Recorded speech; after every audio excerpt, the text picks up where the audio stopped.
to a diary. It's at 6:15 on Thursday the 14th. We are in number 462. About 4,000 huge. What, 3 years? 3 years to get you. 1,500, probably was 2,000 videos. Close to over 3,000 videos. 12 million views. It needs to be in the airport. The worst things.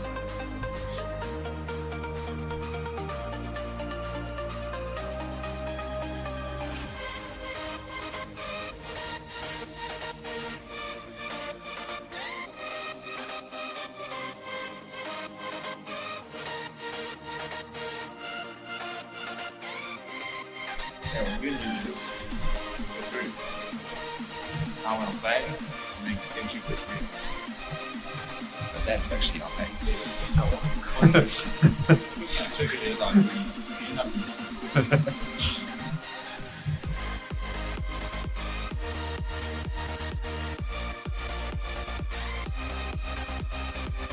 See how's the flight.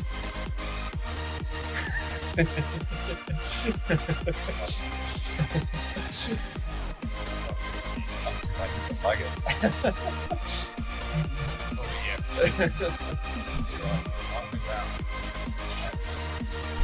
5:30, I think. 6. An hour and a half to get the train. Bit of a rush. One other to the transport strike.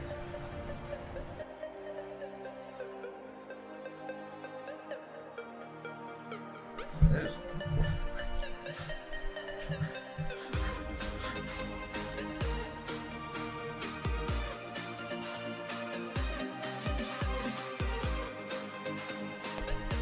and we're having a size super dry. So 10 euros. That must be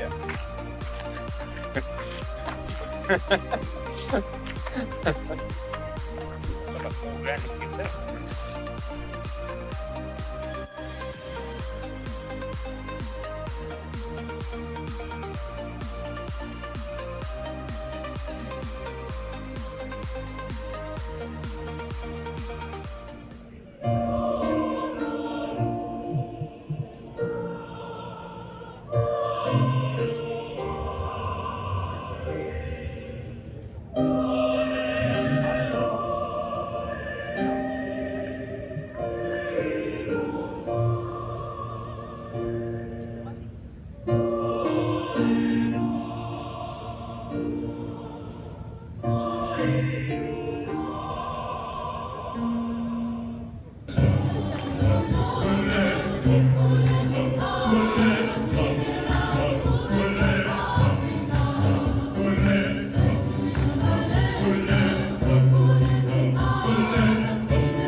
Right, hello and welcome back to the channel. It is day 2 in Bordeaux, and I'm at the tram station where you can see a couple of Chile fans there, about to head to the stadium for our first match of the tournament.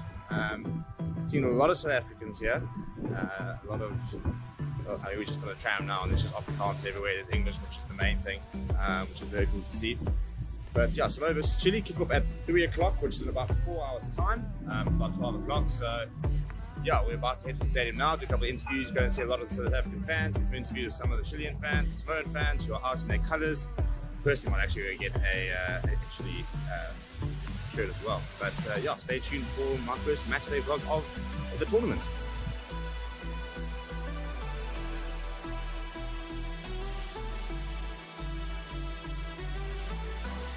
Hello and welcome to Forever Rugby on Forever Sports. This is day 2 of the Forever Sports Tour, and we are here in Bordeaux. Samoa versus Chile kickoff is in about just over an hour's time, and as you can see, absolutely pumping here in Bordeaux. Chile definitely seems to have the most fans here. It's a bit of a red army over here, although the Samoan support is definitely starting to arrive. Plenty of South Africans ahead of the game tomorrow against Romania, and I've got a beer, I've got my glasses on, and let's go have a look and see what's going on here.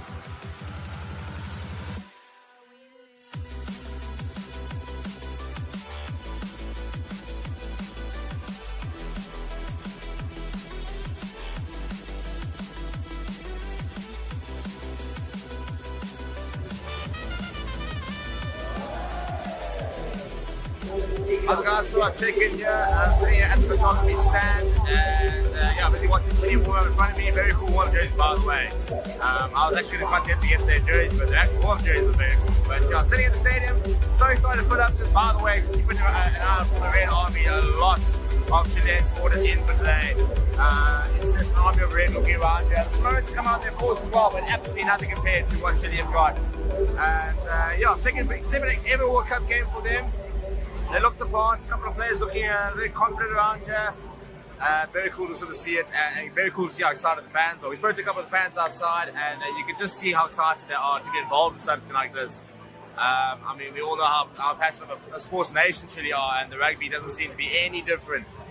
Very keen to see what Samoa can do here. They should be able to get the job done, but you know, anything can happen in a World Cup. So I hope you guys are enjoying the watch along, and take it soon.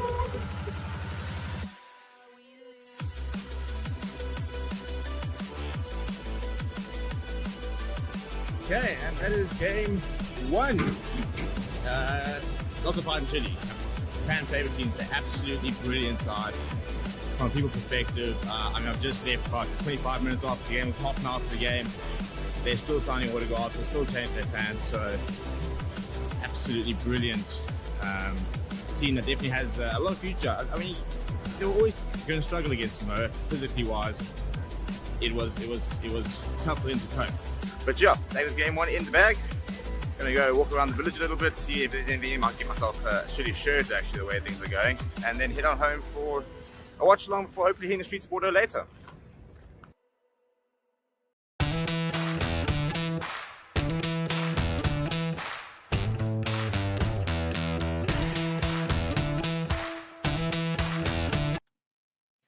Hello everybody, Stevie P here from Forever Sports, and I'm here to tell you about BoyleSports, the official betting partner of Forever Sports. Across all of our channels, they are one of the leading betting companies in the world and have recently launched in South Africa with an amazing offering. You can get a 1,000 Rand welcome offer. For the rugby, they are giving you 25% payout boost up to 2,000 Rand on the Springboks winning the World Cup, as well as an extra 50 Rand bet when you stake 250 more on rugby during the Rugby World Cup. It is your one-stop betting shop. That is BoyleSports. Come and join us in the community. Check the links in the description to sign up, get yourself an account, and make sure that you are winning big with BoyleSports. All right, we're outside Bordeaux. There is an hour until kickoff, and as you can see, it's an absolute sea of green over here. Yeah, and the plan is we're just going to head into the depths of Springbok supporters, chat with a few people, and see what's going on. So let's go and see. Basically, this is what it looks like to be here at Bordeaux. Let's go have a look and find some people to chat to and stuff. And yeah, I mean, as you can sort of see, we're talking about a sea of green. There's Springbok fans on fans on fans on fans on fans. We're going to be asking a few people for some score predictions and just try and find out how many people are actually here from South Africa and stuff, the travelers. So we're going to walk around and we're going to have a look. Hello everybody, hello, how are you? How are you? Good. Steve. Hi, Wayne. Very nice to meet you. Hi, Steve. Gentlemen, how are you? Good. Welcome. Where are you guys from? Africa. Johannesburg. Yeah. Hi, how are you? I'm good. Good. Please introduce yourself. Tell us where you're from. I'm Anita and I'm from Port Elizabeth in South Africa. Kom here gedaan, yeah. There we go. We've ticked off. Yeah.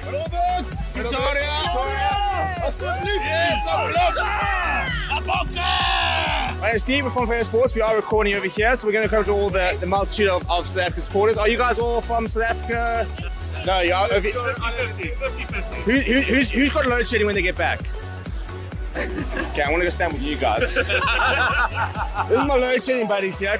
What's impressive, if you ask me, is the fact we've got so many people actually from South Africa bringing the rand over here. We never thought our currency would get this far, but so far so good. No ways! Hi, boy. Hello, Ross. How are you? Yeah, very well. Like So this is how small of a world it is. Went to Varsity with this man who, as you can see, is looking phenomenal. Who dressed you today? So we're here with a bunch of, there's 11 of us. We call ourselves Bokval. Bokval. Bokval. So it's like a stokval. So we've been saving up for 4 years. And now eventually we're here. Joining the Sea of Green, where are you guys from? Durban originally. Durban, yeah. I'm from Durban as well. Durban, okay, shame. Sorry to hear that. Got a couple of Durbanites here. I'm from Joburg, so no, we appreciate you. We have to go on holiday somewhere. Perfect. Yeah, that's true. So you said originally, where are we now? London. Right. London. But still sports South Africa, still South Africa through. Always. Springboks forever. There we go. And is this your first game for the World Cup? No, two. Yesterday was Samoa versus Chile game. Oh, there we go. What did we think about yesterday? crazy. But today it's better. It's amazing. It's a sea of green, and thank you guys for wearing your colours and bringing out the box. When did you arrive? We arrived on the 15th. 15. Okay, it's been a while. And when are we leaving? We are leaving on the 25th, so we're watching the Ireland game. Ireland game. All right, Yeah. cool. We'll see you there. Right, Romania today. Give me a score prediction. I am going to say 66. At least 80 points. At least 80 points. In the game or for us particularly specific? Okay, 80. Yeah, right. Yeah, I like we have to match the Irish. They did 82, I think. 70 after the wrong was like So well, if you get 80 points, I did get a bonus point. So. let's aim for 80. Do you think Romania scored today? Oh, yes, I think Yeah. so. To be fair, I think everyone here probably wants them to score actually. They've got So to at least get a bonus. yeah, That'll just make you feel good for a while. oh, there we go. Score prediction for today. Score prediction on my SUPERBRU, I went Boks by 70, but I'm going to change that because I think the Boks are going to go 55. 55. We're going to be celebrating a lot of tries. A lot of tries will be celebrated. You got to tries, more tries. Does Romania have a chance? All the tries, eh? 100 out of 0. 100-0, okay. You reckon? 11 tries. We need more than 11 tries. We're going to go past Kevin. I want 80 points. What do you reckon? I like barely double digits, so 10 tries. 10 tries. 10 But tries. I think just for the spirit of the game, it wouldn't hurt if Romania could score. They've got so many supporters here. Yeah, I think to be fair, I think we all want them to score 8 Let's see them tries. cross the line. Yeah, You know, it's fine. we do. 80-10. 80-10. Yeah, nothing less than 60, buddy. Nothing less than 60. 24-13. Not going to be a popular man later. Right, so 10-11 tries so far is the call. And I bumped a couple of Romanian fans over here. Love the jersey, first of all. How are we? Yeah, come here. Yeah, come on here. We want everybody here. We got everybody in here. Yeah. Coming up against the current world champs. How are you guys feeling? We are feeling, I think, confident. We want to make a big game to get out of the game like Uruguay last game with France, like heroes. Yeah, it's hard to beat them, but we can be some heroes. We want to see some heroes there. I'm actually quite keen to see how Dion Currie does coming on as replacement hookers. Okay. And, Well, must see Marco for starting there. You know, exactly. apparently anyone's a hooker these days. Exactly. Don't quote me on that, but after you finish here, we're being invaded here. It's a bit of a takeover here. I'm going to come across here. Once you guys have beat a player today, who are you guys supporting in the tournament? Are you guys going to support us afterwards, or is there another team you're supporting? Depends on the result. Depends on the result. But the European team must win it. No. Come here to us. You see, come here to us. We'll take you. Well, you already have a movie, so the European nation needs to know. Yeah, we need another movie though. We've got no electricity. It's tough out there. This is the nice thing, I suppose, when it comes to the smaller games, is that there is genuinely no animosity whatsoever. It is very, very relaxed. And yeah, there's a lot of camaraderie. Hopefully that won't change. And look, if the Boks lose, you might see a lot of very grumpy Springbok supporters. Are we bringing it back to Pretoria? Absolutely. You reckon? Absolutely. Bring it back. Pull it back. Absolutely. So you're going to bring it home? Yeah, definitely. The World Cup's coming back to South Africa for another 4 years. My friend, he said yes. Okay, there you go. You asked here, Cleese, Ches and Colwyn. They've confirmed that the World Cup is coming back to South Coming Africa. home. So you heard it here first. There we go. Guys, thank you so much. Enjoy the game.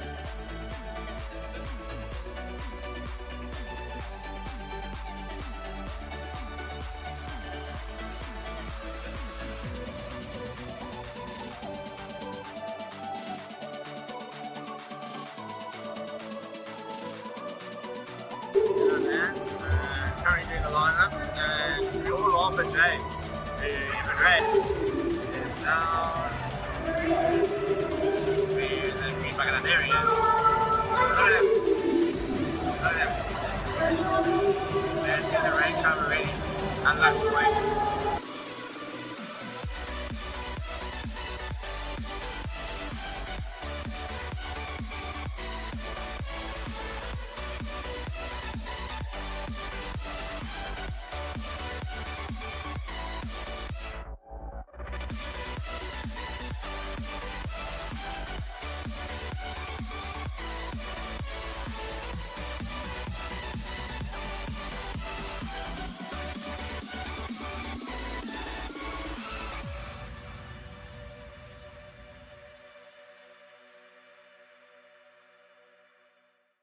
Hello everybody and welcome back to Favorite Rugby on BoyleSports. And as you can see, it is Paris week. South Africa versus Ireland on Saturday.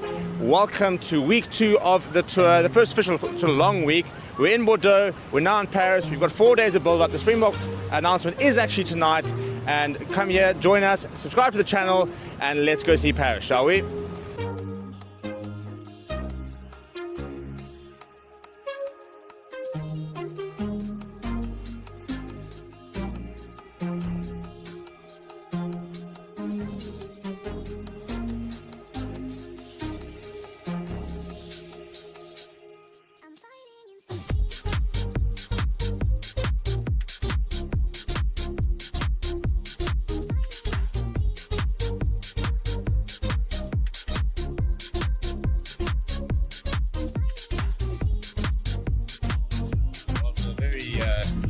Fun morning, coming out of the police station. We are finally up doggy there.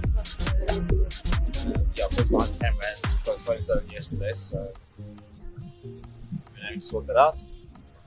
And late change the plans. It's not being announced tonight, so unfortunately, not 2 hours.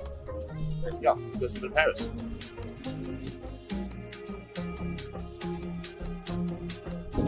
Rolex across the street. Gonna blow our entire holiday budget on like a Portugal watch. I reckon if we sold all our camera equipment, we might be able to buy like a strap. This is my official audition to become a Nike athlete. But I think I'm just visiting the store. And this is why we are here. Get the full selection of our stuff.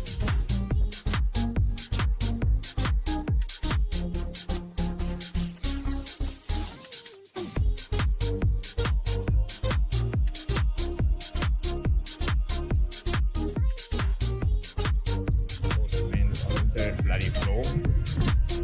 I'm walking upstairs. Pretty cool though. Come to a basically 5-story Nike.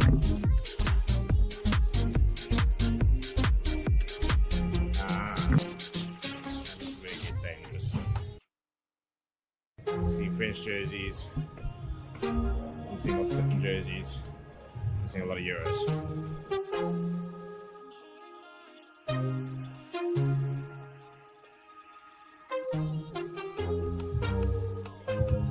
Getting sorted for my next fishing trip.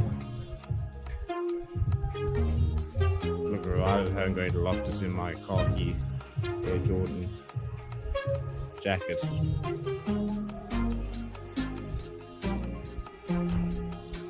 There you go, nice. See when you watch the rugby on a Saturday morning, and you're sorted.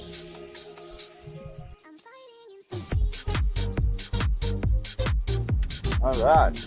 Let's go see the Arctic film, shall we?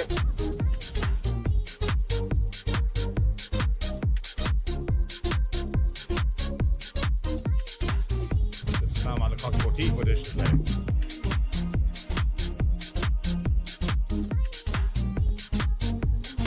That's all the rugby stuff.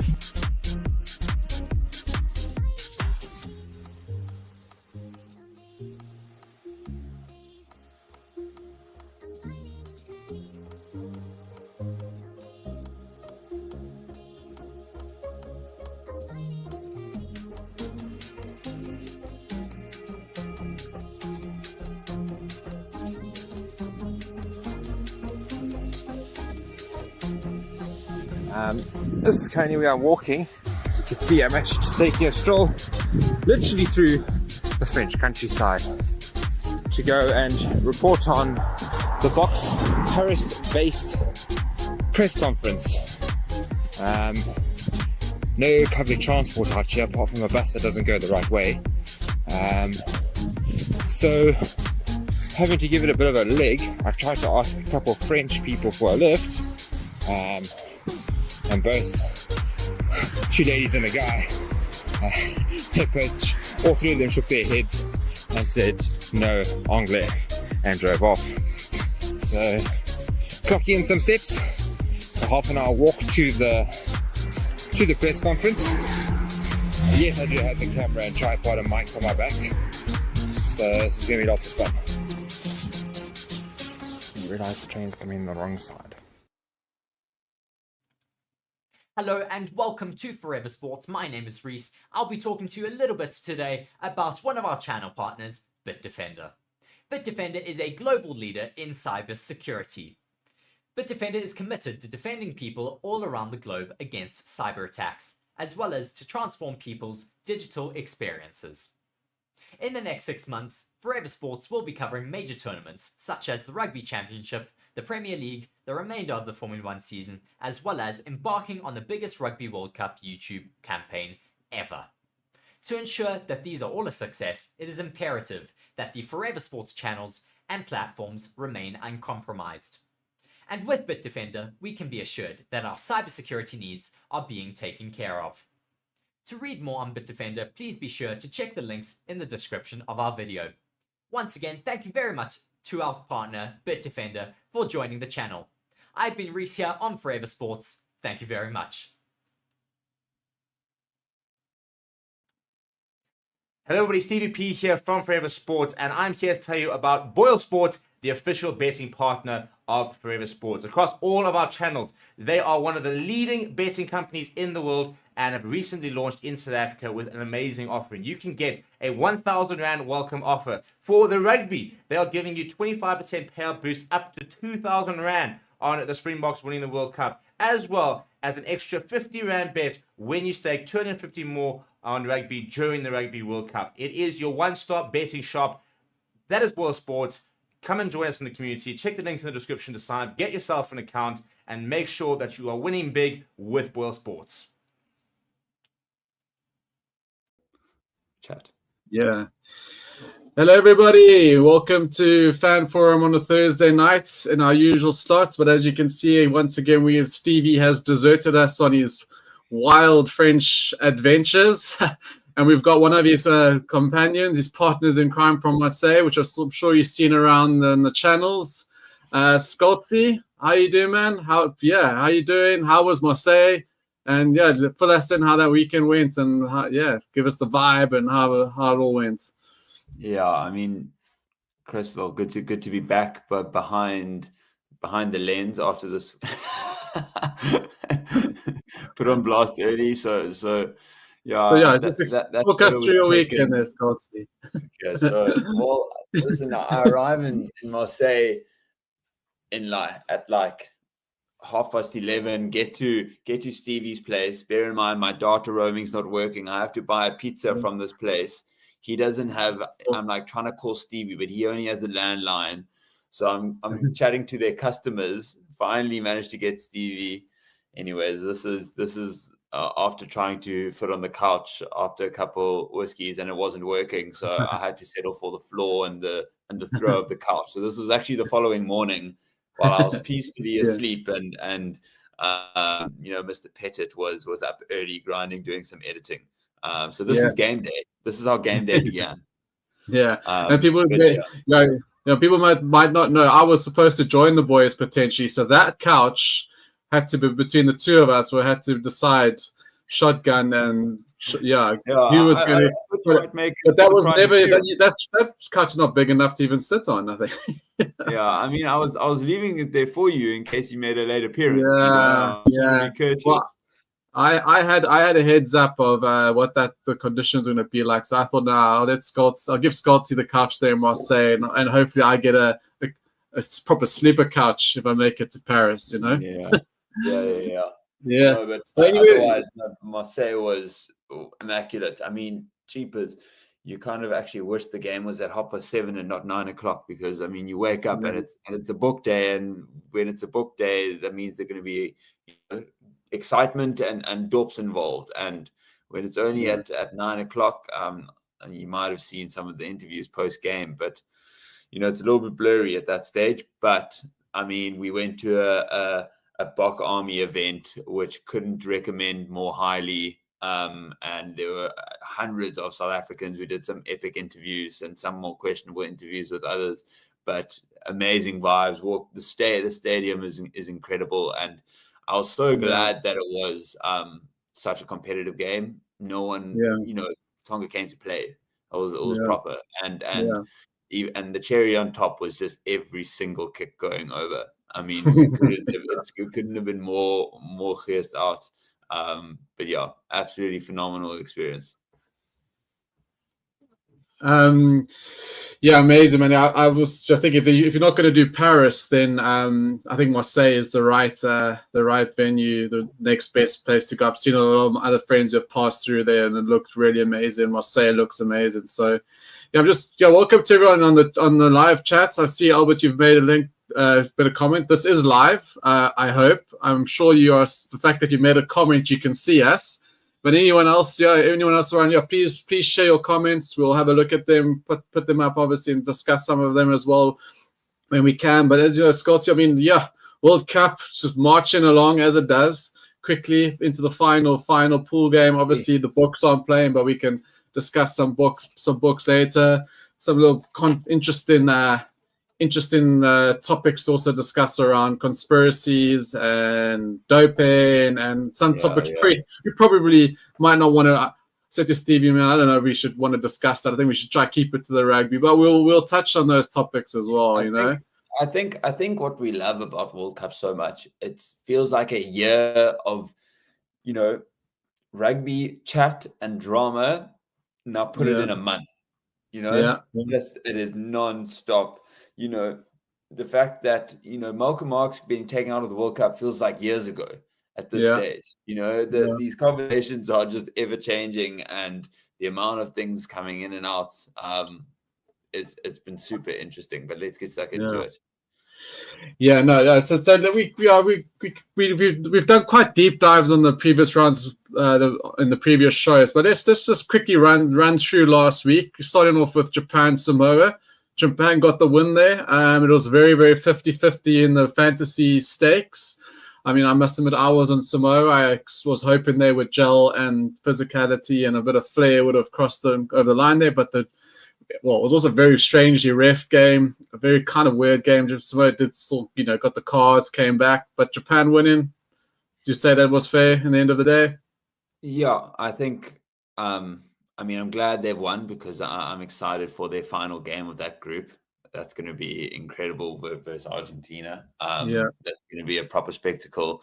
And I think given they have the best chance of going through, I love that Samoa have been putting up proper fights. And you're never going to be angry if they get the win, but I don't know about you. I mean, they're out of it now, but I was expecting a little bit more. But then when you look at their preparation, I mean, I love their team. They've got some lovely players, but if you look at their preparation, they were on a hide into nothing, weren't they? So it's a bit of a pity. No, it's tough. I think a lot of with these Pacific Islanders, these guys, they're not playing together. The cohesion is purely on the basis that they get along well, not that because they know how to play with each other. And they tend to get that, and there is always the positive vibe within those types of camps. You don't often hear of the other, but it's more just it's the lack of formal structures and real competition time amongst the team that tends to let them down. So I mean, if Fiji, who seem to be the most likely, or the only kind of possible ones to get through to the semi-finals, I'd like to maybe at the end of this show have a conversation about them being included into the the Rugby Championship, because Yeah. there were exclusions made for Argentina after they did that in 2007.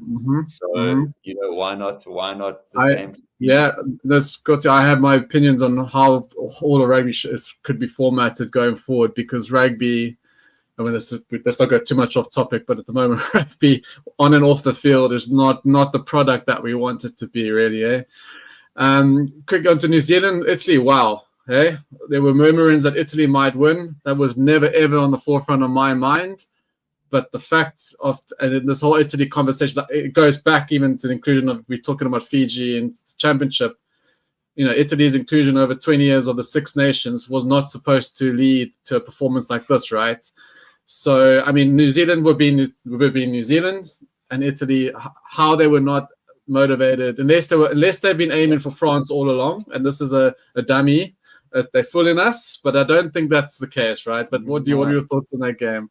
Yeah, I thought they were actually really good with ball in hand, right? You actually look at the possession stats; they're not that unequal. They just lacked the willpower to dig deep on defense. And when you have a New Zealand team's tail up, you just got to fight for 10 minutes to try to stop those tries from happening, and then those 10 minutes might turn into 20.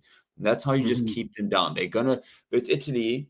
9 times out of 10, they're gonna score 4 tries, right? Like it's gonna be a tough night out, but they just didn't let it stop sliding. Like at the end of the day, they got 3 tries, which is good, right? But it's just only in comparison to what it was on the opposite end of the pitch, and they just let everything go through. They just they sat back, let New Zealand play at them, and there's only going to be one winner if you let them just run it. I mean, there's nothing more, I think, as a rugby player, probably demoralizing, if you want to call it, that when you're 21-0 down to the All Blacks, knowing what mood they're in after 12 minutes, you almost know they could have easily probably thrown the towel, like many teams have done before. But the fact of the matter is they are actually still in the tournament. Like it feels like it's the death of.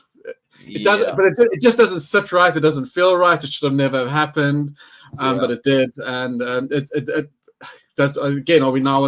Everyone says New Zealand was just sleeping on New Zealand. Have we given New Zealand false hope again? Have they given? We don't know. I mean, we'll see at the quarterfinals, but very interesting. I think maybe they. I mean, Italy knew, obviously, if they want to get through, they need to beat France or New Zealand, both of which are going to be incredibly tough. And New Zealand was their first test. If you don't lose against New Zealand, your next best option is to show that you put up a fight to make France worry and second guess, and maybe spend too much time over analyzing something in Italy's game or their own, right? But it just seems that as long as France go through the motions and play with a bit of confidence, they'll be all right. So I don't think they've done themselves any real service. As I say, I don't think they were horrible with ball in hand. They attacked the gain line and they managed to get those 3 tries. But defensively, they were shambles. Yeah. Argentina, Chile, quick one. I don't spend too much time. I think that's pretty much spot on result. I think that game went according to plan. So, Chileans put some points on this time, but I think that was a standard result. It's all about Argentina, Japan coming up anyway. For sure. As you said, I think Chile have shown glimmers of potentially what could hopefully then come into future World Cups. I think particularly their first performance versus Japan, but it has been a bit of a rolling from Argentina and England. But we'll see. They're a very small rugby nation, but I think that's big for Argentina going into the Japan game. They needed to get points on the board, especially with how scrappy their game versus Samoa was. So that's gonna be massive for them. Yeah. I just quickly say, Albert, thank you for commenting, man. You're talking about the doping thing. We are going to touch on that later. Yeah, we do have to bring that up, unfortunately, because this is a slideshow that we certainly did not need and was probably not necessary, but we'll get to that. And we'll move on to the Fiji-Georgia game. I actually thoroughly enjoyed this game. I think when we talk about what competitions took later, I know we say Fiji is a minnow, but Fiji kind of played like how they normally have played. To kind of they played like they were back in their tier 2 vibe. and Georgia were always I always felt they had a big game in them, and they came and they arrived. So I thoroughly enjoyed this game, but Fiji showed their class in the end, that they got over the line. But yeah, Fiji threw, but I think once again, I think we expected that, but probably a few people thought it was going to be a bigger result, right? Bigger points difference there. Yeah, for sure. I think everyone is just so relieved, right, that they managed to put that over the line. My heart's not that set off. I love it that they're there, but there was a lot of people heavily, heartily invested into the Fijian side this. I think it's you wouldn't want to see them muck it up. You always feel it's like you want it to be like not an upset if they get knocked out, right? Because they've done so well to get into the position they have. They've beaten big dog Australia, almost Wales, and to a Georgian team that in the previous week drew to Portugal. Like, as a Fiji team, and you want to, people are speaking about potential semi-final in this World Cup, me included, like, you want to be able to put them away, but it did at least show and, give thought to, like, even if you have a bad game, you can still get over the line. So I'm glad they clutched up in the end, and what an offload by the way. It just showed where Fiji are. There was probably a time when they wouldn't have done that. Their heads might have dropped them. They were very temperamental, and they kind of showed that in a way that they didn't look like they thought they were going to win by arriving. But Georgia certainly arrived, and they just had to dig deep to get that one over the line. And to Council of One Music, a nice name. Yeah, Fiji don't like me favorites. Yeah, maybe. Yeah, I don't know if they didn't like it, like I said, or did it get to their head or something, because they took them a long time to get into that game, and Georgia were in that fight right to the end. So, yeah. And weird psyche thing there. I think, it's the predominantly lesser teams, or, like that there. And even Rusty tries to harness that, but more in a psychosocial way, that people are out to get us. Not because we worship rugby, because they don't want us to win, type of thing. So I think people, it can work both ways, because you can submit to it, like, let's say Italy did. They're like, okay, well, we're never going to beat the All Blacks anyway, so why are we going to, fight and stop them from scoring their 10th try? It work the other way as well. Scotland, Romania, we don't have to go. Yeah, I mean, more interestingly, Scotland have beaten Romania higher than Ireland and us and South Africa. If you want to put the facts there, but look, pretty much that was around the points that we were all going to probably rack up against Romania. Job done for Scotland, right? The game again. It's all about Saturday. Yeah, that's what we're here for. I mean, offensively, Scotland are probably the most exciting and fluid of those, South Africa and Ireland included, and can just kind of turn it on and score, let's say, weird tries, ones that really good tries. They're momentum side. They need to. They're not great at chasing. That's what I worry about Ireland. But when they have their tails up, they really build up some really great looking tries. But job done. Yeah, job done. Yeah, Australia, Portugal. I also enjoyed this game because Portugal were well up for it, and Australia were initially, and were grinding the first half. But I think then by halftime they were getting checked out. I think, and the Portugal were going for it. Love the attitude, love that endeavor. I really enjoyed Portugal in this World Cup, along with Fiji. I've enjoyed Portugal so much. Australia, I mean, God bless. I don't know if we have time to. We don't need to discuss Australia. This one, it's just quite funny that they've had to stick around France just to wallow in their pity for they're probably still on holiday. Probably on holiday already. But interesting game. I thought Australia would probably beat them by at least 2 scores more than that. But kudos to Portugal, giving them a good fight. 100%. I mean, Portugal has got to be one of the most outstanding performers of this World Cup, right? I'm so excited for them, hopefully, to continue building on this. They so nearly got that win last weekend versus Georgia. And we were actually watching this game while at the Bok Army event.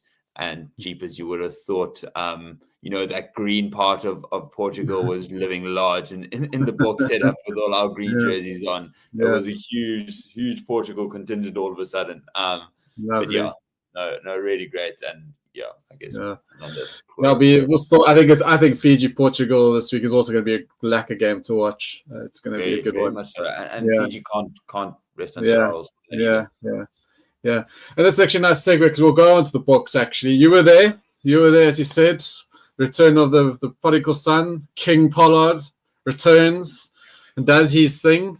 Does what Pollard does. Look, we were always probably going to have front football. I didn't want to say it last week. It was probably always going to look decent. Let's be honest. Obviously, he gets his kicks. That's what he's there for, right? So, but you were there. Yeah, tell us about. I mean, I think again, expected results. Tonga even getting 18 points is pretty good effort there. Really enjoyed their attitude, enjoyed the camaraderie, enjoyed the atmosphere. I had to rewatch this one on Monday because this old man fell asleep during the game. But what I saw up in the first half, it was good. But I rewatched it, and it all went to plan, didn't it? And yeah, tell us how did you think it went? Yeah, job done. All eyes were on the fly halves, right? The rest of the positions were largely, very predictable, and it was exactly that. I'm really glad that Pollard could come back for this type of game. I still don't think he'll start in the knockout games. I think he'll be off the bench, but yes, he'll be there for probably his kicking. But you still need to have the ball in hand come the 65th minute onwards, right? And he needed that game time. He needed to show what he could do, and thank goodness he's like knocking over kicks, and as did Money, right? Like the stadium, or at least the Bok contingent, were lapping it up. It was just it was like everything, as I'm sure it was for the New Zealand game, right? Because there were the worries, and then he goes 100%, and then there's 50 and then 100%. Yeah, I don't want to be too harsh on Pollard.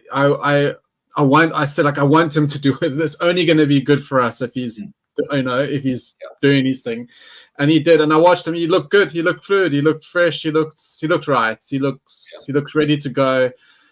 Good. Like for me, as long as both of them are in the 23, I feel comfortable. Yeah. I mean, Pollard has to. If it's going to be one or the other, if Pollard's, you just feel that Nineveh's going to go with Pollard for World Cup knockout rugby, right? I don't know. Even though I still feel, you think he's going to, yeah. Well, we're going to. I want to go into who we think is going to play in the quarterfinal. Or we assuming we are going to be in the quarterfinal, right? But just to finish off the Tonga, is anyone else in the Tonga? Any comments on the Tonga guys, the players? Anyone that stuck out for you? I think Moody had a much better game than his previous outing against Romania. Yeah. Esther, for me, Esther, it's such a pity that he's got Didier in front of him because he's super awesome. Yeah, we got any other comments on the guys? Yeah, I think Ken had a really good game. Again, I think he, as a wing, he didn't even have to pass, so I think still learning how to offload a little bit more. But I mean, he's such a good finisher that he kind of gets away with it. I really enjoyed watching Reinach. He's been electric. He's had a really great World Cup. He actually has moved what everyone assumed was our fourth choice to seems like our second now, which has been actually something that I don't think many would have predicted. Mr. Chris, I'm going to say this again. He's been our best scrum of the last 5 years. But Faf's just the way Faf plays. I'm not saying, I love Reinach. I love Faf as well, but I think Reinach adds just a little bit more value. Yeah, I think it's especially if we're going 6-2 with Pollard as the extra. Everyone says that Reinach Pollard connection works, right? They've played club rugby together overseas, so it'll be interesting with the 6-2, or assuming Pollard makes our bench, or unless Pollard starts. Let's just assume that, because there's so many possibilities. I imagine he's still going to be our second choice, unless they're bringing in Grant Williams for extra cover on the wing. But otherwise, Tongan captain, their bigger prop. Oh, he was phenomenal. And they showed real fight, and I mean, you could feel the physicality from the stands, and I wasn't on the touchline. Let me tell you, it was a tough encounter. Yeah, no, it was a good, it was a great And game there. Really sad for Makazole, by the way. That is crap. That's not a nice one for him. It feels a bit like Spoon Corsi at the last World Cup, where it's like you're not getting dropped because you're a bad player. It's just unfortunate that there's so much depth that you aren't making the team. Well, and it's not. And I love my pimps, and I want him to be there, and I hope he could have been there, right? But it's just like we said, Mark's going down felt like a big gut punch, right? Like a big Unfortunately, with pimps, we have so much great cover in that position, so it's so sad for him, but not the biggest issue for the Springboks, right? For the player than what outcome might be for the Boks, because he's stuck around. I mean, he hasn't been, the starting choice for a while, but he's still been around. He's still fighting. And that's why we all love and respect what that guy does. I think that's a good segue. Obviously the Boks aren't playing this weekend, but we have the return of Lucky Lakwaya is back in the fold, and there's some rumors that he might even be featuring on the match day. Yeah, there's been talk of that. And he might go in. I don't know what to make of that, because I'm going to be honest. I don't think he was playing great rugby before that injury. I know he's a great player and he's done amazing. I just don't even think he was our first choice 13 even before he got injured. So for me, my pecking order is still Moody at 13 and Creel next up. But if he comes in, what do you think is going to happen? I don't think now it's happened. I think too late. Whereas Pollard happened, they could give him the game versus Tonga, right? There are no games we are now given. It's quarterfinal versus the host nation, a semi-final, and in a final. Like these are not. Oh, I think we've lost Scotty. Sorry. Oh no, it could be me. I think we're back. Are you back? I've got you loud and clear. Just I think I lost you. It's good. It's good. Carry on. Cool. Carry on, mate. I was just saying, we're in the knockout stage now. This is no testing ground. I agree. For what might or may not work. Creel, although hasn't necessarily shown the form that he had in the build-up to the World Cup, has still been good enough, I think, to hold his place. And again, I don't think they're going to be changing much. And if not, Moody's good enough to be there, and he's more versatile. He can play better at that and wing. Lucanio's there. I think if there's something that goes wrong, he can slip in, and rather that than a promising 13 but doesn't know the structure of the box. But he knows everything, like the back of his hand, and he can put in, let's say, a 75% performance, and that's fine. If we really require it later on in the tournament, maybe he plays the semi-final or final, but it's more based on his knowledge of the Springboks than I think the assumption he's going to be. I agree. I think it will be a massive risk to play him straight away in a World Cup quarterfinal. I think it'll be a stupid decision.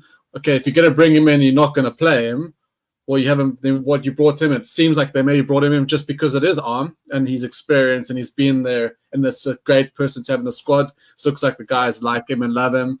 I agree. I would be. I don't shoot the messenger. It's just what I was reading while I was prepping for the show. But I don't see him being a part of that match day squad. I think quarterfinal when he hasn't played.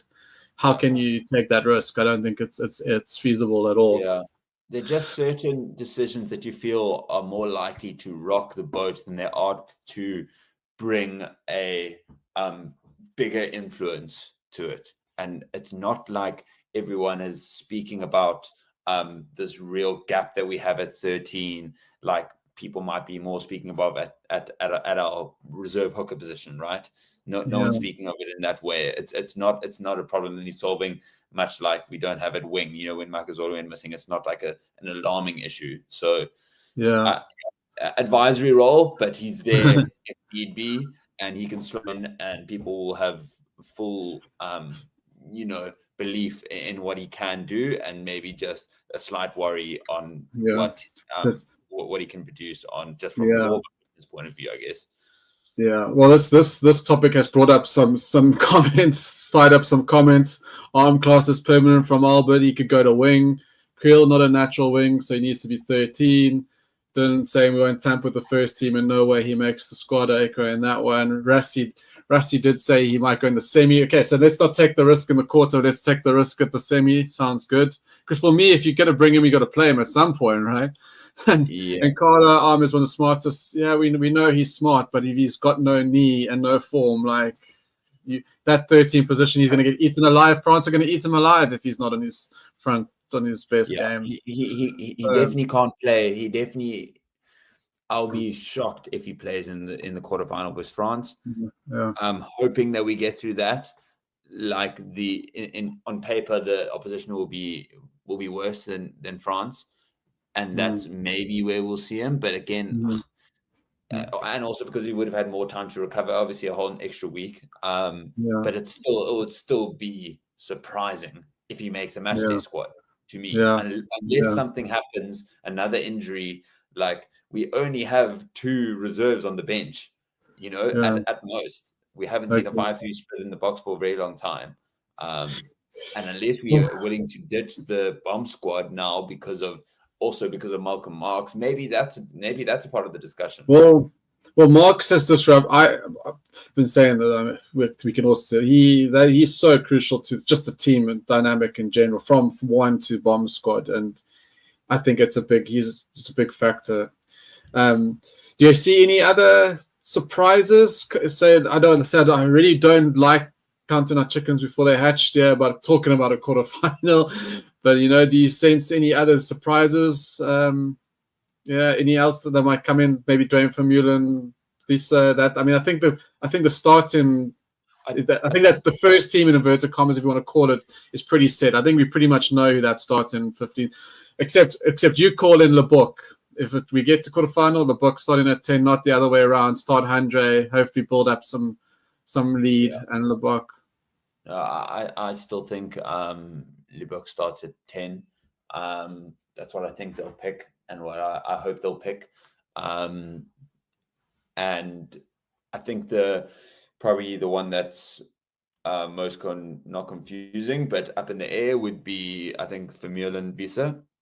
Because I really think that Dwayne brings a lot of experience in the latter half of the game, and I think is now was a player that used to play the full 80 and now doesn't have the legs, but his presence on the field, particularly as I said in the latter half of the game, I think he's a better captain than an influence on the players, and has a bit calmer than maybe Bongi. Not that Bongi isn't good. I just think that he's a bit more of a been there, done it. And so I don't know who he necessarily replaces on the bench. But I think I can't imagine Dwayne. It's going back to those people who have performed on the biggest stages over and over again. You're talking about the guy who got the man of the match at the World Cup final. He's a big time player. He knows how to get it done. I think he's going to be on the bench. But yeah, I'm not exactly sure who exactly he is that he'll be replacing. All right, I think let's wait for the weekend, and that will this also segues quite nicely into what the hell's going on here, Scotty.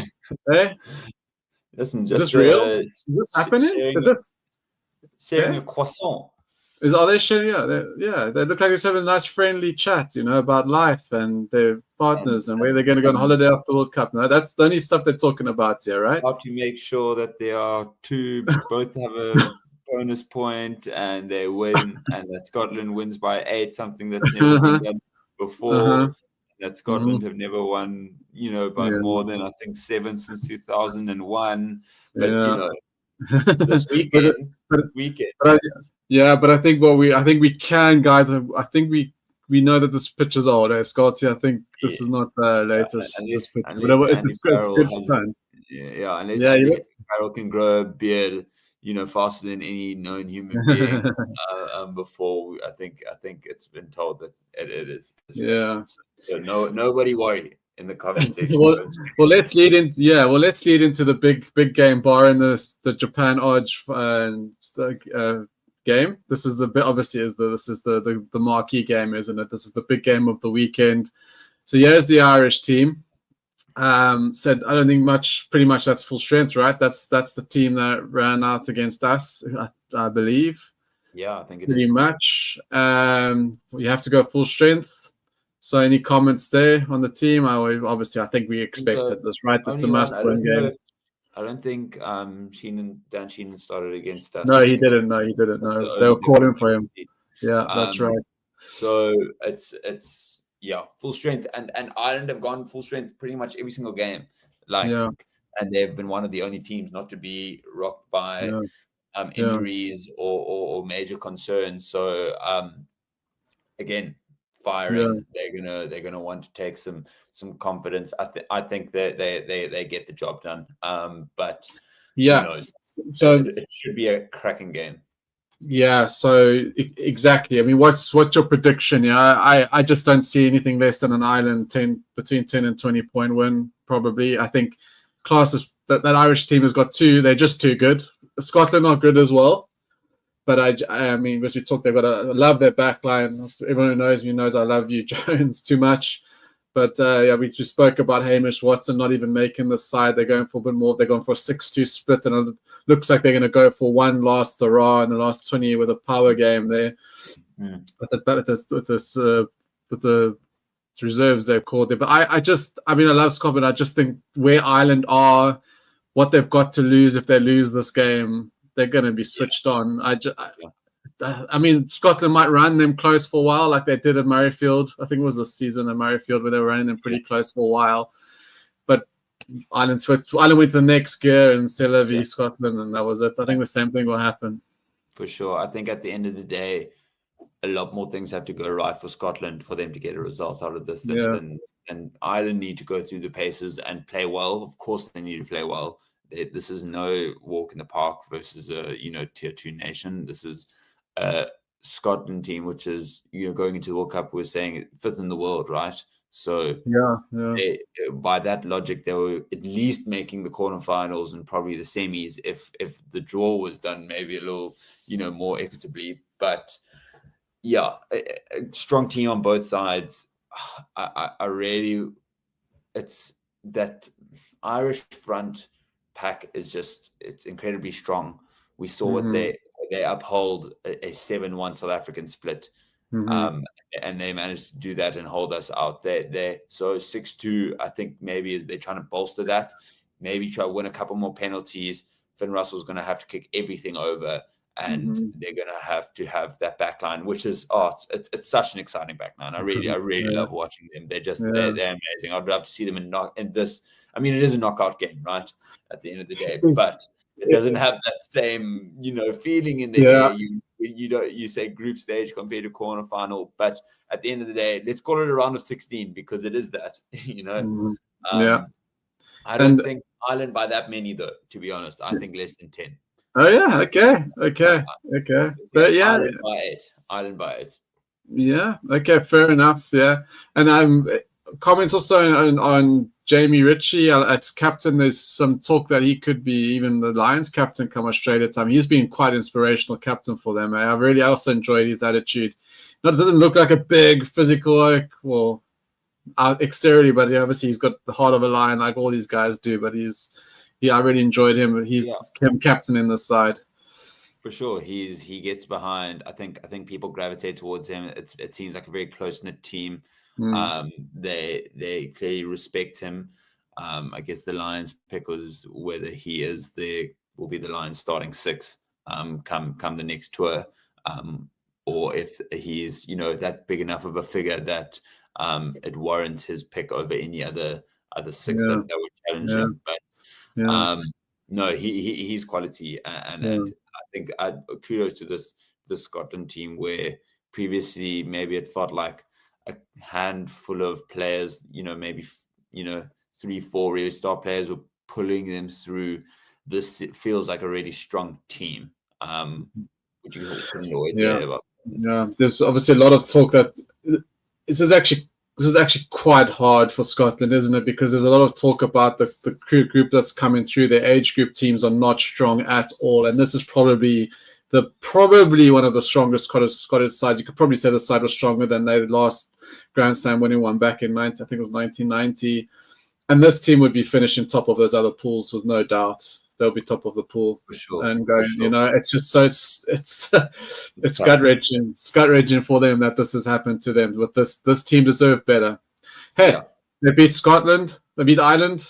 Yeah, 100%. Jeez, like, imagine, eh? Yeah. World Cups are not places for what teams should deserve or should get. It's about what you earn on the pitch. So, you know, nothing that would make me happier than Scotland getting through the quarter. Yeah, but I'm 98. Yeah, I'm 99. Yeah, I'm 98.999% sure that Ireland are not going to lose this game. I just can't. I think it's just too much.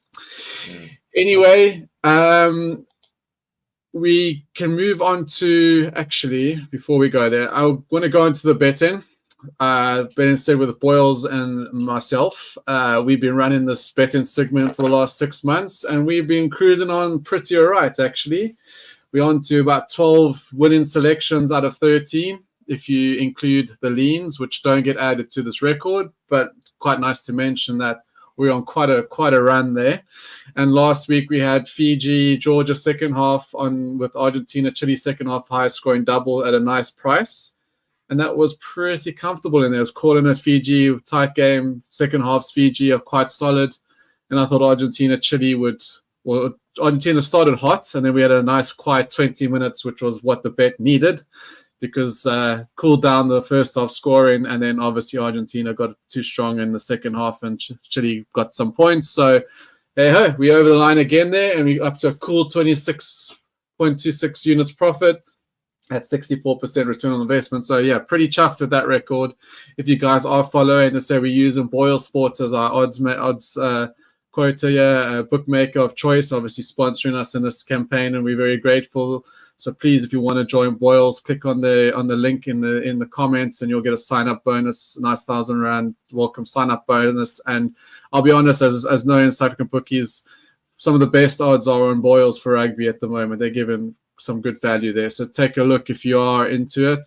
And this week, we're going from, I've called Ireland win here. I really don't see Ireland not winning this game. An Ireland win with France and Italy as the highest scoring, the second half being the highest scoring half there, because I anticipate a hot Italian start, and I think France are pretty solid anyway at home on defense. I think Italy keep this tight. Italy are quite a notorious good first half team actually for punting.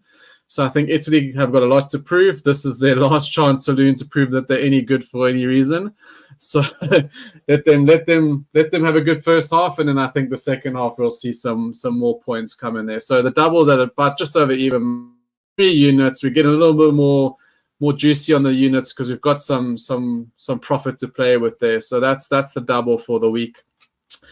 But Scotty, let's go on to the final week for the World Cup this year. Starting on Pool A and the scenarios. Obviously, New Zealand play Uruguay this evening in 20 minutes time. So I'm sure some people got one eye on the build up there. France play Italy tomorrow. It is. New Zealand win, obviously they're through. Probably expect them to be through, and then almost basically a winner takes all between France and Italy. So if Italy win, they do go through because France didn't get that bonus point they needed. So yeah, what's your predictions? I think we know New Zealand are going to be pretty all right tonight. What's your prediction with France and Italy? I think France, very simple winners. They've put out a very strong team for it. I don't see Italy causing them troubles. And unfortunately, they just haven't shown enough to excite me against the big teams. But I'd love to be proven wrong. There's nothing more than I love being proven wrong when hitting my bet on a big team. Do you have a score prediction? Let's say France by 30 at a canter. Oh wow! See, this is the type of game I see Italy up for it and actually getting some of their basics right here. And I think they're giving France a little bit of a rough ride. I think France will be comfortable in the end, but bookies I think got over 20 or just under 20 points. I would say that's about right. But I think it could be like 15 points. I think it could be like a France 15 points win, yeah. Listen, the French will be nervous, hey? They'll be nervous because there's talent in that Italian team. There's real talent, and there's promise in some of their players. It's just but it's going to be France. What France arrives at the end of the day. Like if France are coming in and a little bit green, or a little bit cold, and Italy up for it, France can make this a long day for themselves. But if they come in focused, they should win comfortably, right? If Italy manage to almost get a try and then almost pull like an England versus Argentina, just almost starts just dropping 3 points, and then cynical mistake after cynical mistakes, that they like, if they can put on some scoreboard pressure, maybe we'll see it get interesting. But I just think even if that happens, they should get it comfortable into the game and put them away. There's just too much talent there for me in the French team. Yeah. We'll move on to Pool B. We've discussed this already. I've just put the pools in the orders of pools. But we discussed Scotland and Ireland, basically. Yeah, Scotland need to win by 8, right? 8 or more to go through. Some other scenarios, but I think let's focus on Scotland actually managing to win by more than 8. Not going to happen, but yeah, let's see. Yeah, I just think even if they're winning by 8 with then both teams having to get a bonus point, we're talking some radical numbers. And to be fair, if that's how the Bulls get knocked out of the World Cup, would be the best way to see it happen. Yeah. All right, Pool C. This is juicy. I say, I've enjoyed this pool actually. This will be one of the better pools to follow. So good. Yeah. So Fiji, basically, Fiji win go through. Obviously, we know that. I think it's going to be a fun game though. So, like we said, I think it's going to be a good fun game to watch. But maybe I wouldn't be surprised if Fiji drop it now. That would probably be very typical Fiji. But I think they're too good at this stage. They just got to focus. I think they kind of got a lot to say about their coach and their captain at that moment. I was at the Twickenham game and I was so impressed with the attitude and with the guys at the press conference and the players. They just again, culture. Like England looked like they were in hell, and then Fiji looked like they were having the best time of their life. And you could just see that filter through, even like when you got close to them. So don't see any issues there. What could be interesting is Wales-Georgia, because this is a game Wales love to, I'm going to use the F around in. They're going to probably win, but I have a feeling that all Georgia are going to make this Wales team sweat a little bit. Wales will go through. What do you think? Yeah, I mean, I don't... Wales have... Well, Wales are through though, anyway, right? Wales are through. They're fine. They don't need but the thing is, I'm just thinking. I'm also putting my punters hat here. I don't think this. What I'm saying is, I don't think this is a foregone conclusion. Wales, nice big win. That's my point. And to be fair, I don't think either of the games are like. Yeah. I don't want to put my what's going to be great at Fiji, Portugal. You're looking at two teams that like. Well, Portugal at least have shown this World Cup, and Fiji just reputationally play like they have nothing to lose, and they just go hammer and tong, and throw themselves at everything, and they're not afraid to do that, which is just going to set itself in an amazing game. I think Fiji will pull it off, and I'd love them too. But Portugal are not. They never have been backing down. They try to run it from their own 22 versus Wales versus Australia. It doesn't matter. But yeah, I think Wales, Georgia. Thank goodness Georgia showed the fight that they did against Fiji, and at least that Wales know now that they're still not going to have to bring an A game to beat them. It's not just a fact of maybe Georgia being that horrible, although I don't think they've been good. It's also just Portugal have been decent, as Wales also found out. Remember, Wales also had a bit of a testing game versus Portugal. Portugal have actually been one of the stand-up teams of this entire tournament. Yeah, I agree. Let's actually go to the final pool because this what happens here will obviously ultimately predict will make what the quarterfinals are going to be. England, Samoa, as we know, England are. I think they're as good as top. I believe Samoa. Yeah. Samoa. As I said, Samoa. I think it's the type of game that kind of, if they go down by 2 scores, they're going to check out. In my opinion, I don't think they're going to. I think England are one team that also on a nice little upward. I don't really know where England are because the games have been so weird. Yeah. So it feels like they're doing so well, but it feels like it could be a false positive. But we'll have to see. It was almost like after the Argentina game, it was like amazing, but no one really knows what to compare them to otherwise. No, there's not compared to the last year. Like I don't know where to place that game and them because what happened with Chile was expected, and Japan as well was probably a right form result there. Yeah, exactly. So, They didn't blow them away, but you think of. I just look back to that South Africa Ireland game. You just can't see. I can't see England competing on that level. I think it's just too soon. Weird mix where they can cause weird upsets and get people to play in the wrong type of way, maybe like the Argentina game, and a couple people flashing in the pan here and there. But whether that can carry them, past the semi-final, I'll be surprised. Yeah, but in saying that, we got Japan, Argentina. Some people are calling Japan might win this game. Where are you? Yeah. I think I think Argentina. You hesitated. You hesitated because it would have been Argentina with no blink of an eye 4 weeks ago. But now we hesitated. 100%. I think this Japan team was very unconvincing coming into the World Cup, right? And then all of a sudden, Michael Leach has been immaculate at his age. He's played incredible rugby, and I mean the kicker who knocks it with a knuckleball every single time looks like she should never go over. I don't think he's missed maybe one kick the entire World Cup. They're gelling and they've always got the fight in them. I think Argentina just luckily recovered from that stumble against England. I think they have. On paper, they should win. I think they will, but I think it's going to be a really, really close game. I think it could be within. I'm going to say Argentina by 5. Yeah, I think Argentina just haven't showed.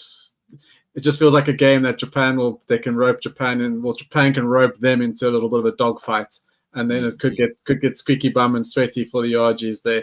I also do think. They just got enough class and ability. They are the better side, and they just need to apply themselves and get the damn job done. But then that takes us to our quarterfinal lineup because we could pretty much then we know that's going to be England, Fiji, probably, and Argentina, Wales. Interesting quarterfinals. Rematch England, Fiji. Surely England. I know we all want Fiji to win, and I'd love Fiji to win, but I don't. I'm a believer of grudge games in rugby, just like that New Zealand quarterfinal with Ireland will be. I think England will probably take Fiji in the quarter. What do you think? England will take Fiji in the quarter, yeah. And this is, I'm a big heart over head at certain times. So I'm gonna just, play the devil's advocate. I'm gonna go Fiji. Oh, man. I think there's a little bit more they have head in the game, and they slipped up for 20 minutes versus Wales, and Wales punished them even maybe more like half an hour to a half of rugby, and Wales punished them. But even then they almost got the job done in quite a tough game. I don't think England are that much better than Wales and Australia, if we're being honest. Like they're coming right, but not that right that I don't think Wales are capable of beating them. And I really bloody want Fiji to win, so I'm going to speak it into existence. Yeah, and Wales, Argentina, I'm going to back this. I like what I've seen from Wales when they've put their what they've done even what they did against Fiji was pretty good at times. There, I think they got probably some lack of the green as well, but they put that game was pretty much put to bed with 10 minutes to go. Okay, they could have lost it if the guy caught the ball at the end there, but I think And then obviously, Wales, I mean, okay, then we sit there, how do we compare that to Australia? But Yeah, it's like, with oh, Wales, Australia is this that looks, bad. but that just looks more back to Gatlin Wales. That was one of my comments. Remember, they were Wales and the Gatlin were really good, really solid. Could have won last World Cup. Let's be fair. If Pollard misses that penalty, they won couple Grand Slams under him. Then Pivak got loose. Wales territory's under a whole lot of issues, but the Gatlin footprint is coming back there. I just don't know if they have. It's not a vintage Wales side, and is it too late? But I still think they're past Argentina. Yeah, at the quarterfinal. I think Wales is peaked to the semi-final. Like, this is still the team that the Box gave, I think, like 67-2. I was at that game in Cardiff, and that's the Box that ran rampant against pretty much a full-strength team of theirs. But since then, it seemed like they've managed to really give in some fight and dig, and that showed in that first Fiji game. But not only just getting away with maybe, digging wins, but they put to bed Australia. They really said, we don't care if this is going to be your biggest shock defeat in a World Cup ever. We are going to put you to the sword. We're going to give you 40. And there was a little worry, I'm sure, amongst many, including me, when Bigger went off. But Gareth Anscombe had a hell of a game. He's great with the kicker of the ball. He's solid, and I think there's unison there, which does matter at the end of the day. So I also think they'll beat Argentina, but again, I think it's within 5. It's close.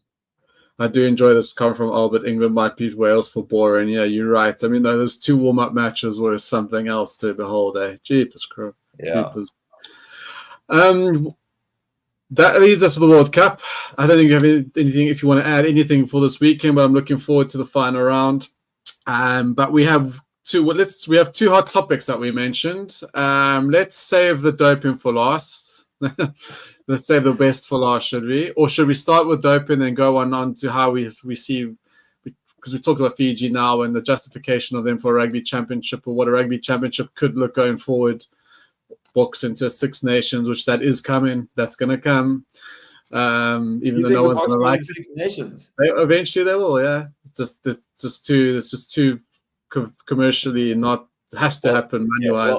Well, Albert has said let's speak about the doping, so let's touch on that. Let's do doping. Jesse Creel has no. So the Yankees failed again. Marks didn't break his knee. Didn't hurt his knee. That's a fake. So what do we think? So, okay, we need to lay the groundwork, all right? No one's been caught doping in the Springbok side, so that's one. This is an overarching sports committee, South African sports committee, or government agent, the guys here, but whoever they're called, haven't complied with the doping agencies, which everyone should be complying. Obviously, naturally, you are compliant, and you march on. But of course, we have not gone through the rights. We haven't been validated. What's the right word? We haven't done the right protocols. We have a breach of all of that. We have not done it. We are way late. But this affects all sports, not just rugby. But 2 things here. How the hell have we got here? 2, how does this affect it? Obviously, it's come out now, which is quite interesting. I'm not going to say the word conspiracy, that it's a legitimate unsettler for the books, but it's obviously not, because it's been going for a long time, and the time seems to be up. That's coincide with the World Cup. Yeah. What do you feel about it? Yeah, what's your thoughts here? Because there's gonna be people that are gonna judge the books purely. They're not gonna read the whole context and know what's going on. People have put us in a bad light for possibly doping and cheating before, and they're just gonna go, there we go, cheaters. Not ideal for anyone that this has come out now, right?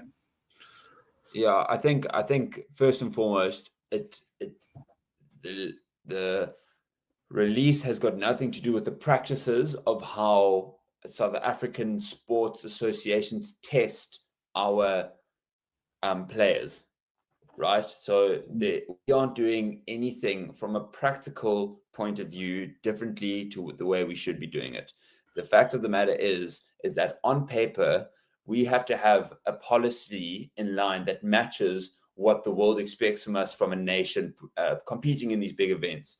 And this was updated, I think, in early 2022 or 2021, and the policy that is within the South African sporting system, it does not match the correct criteria for that, and it's much more paperwork than it is physical. Obviously, you have to meet this criteria, but it's not a case of, oh, the Boks actually haven't got tested for steroids in 2 years. It's not that. They obviously have to. There are also these bodies that exist in world rugby and just internally within South African rugby at club level. This is a piece of paper that unfortunately, from a government and body of sport point of view, hasn't been ticked off. And there was a warning sign that of this coming. It was released on April the 16th this year by the Daily Maverick,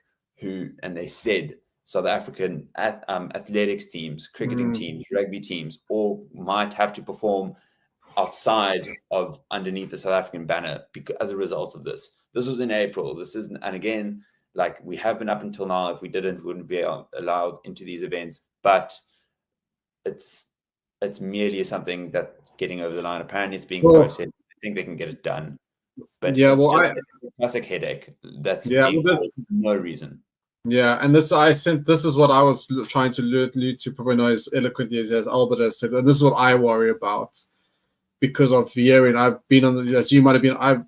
There are fans, rugby fans, that will undercover their breath or say, "Oh, the Boks are big because they're dope. They're dope at school and they cheat and blah blah blah." They say that. They want to say that. They don't say it out loud, but it's been something that's been simmering. It's been around.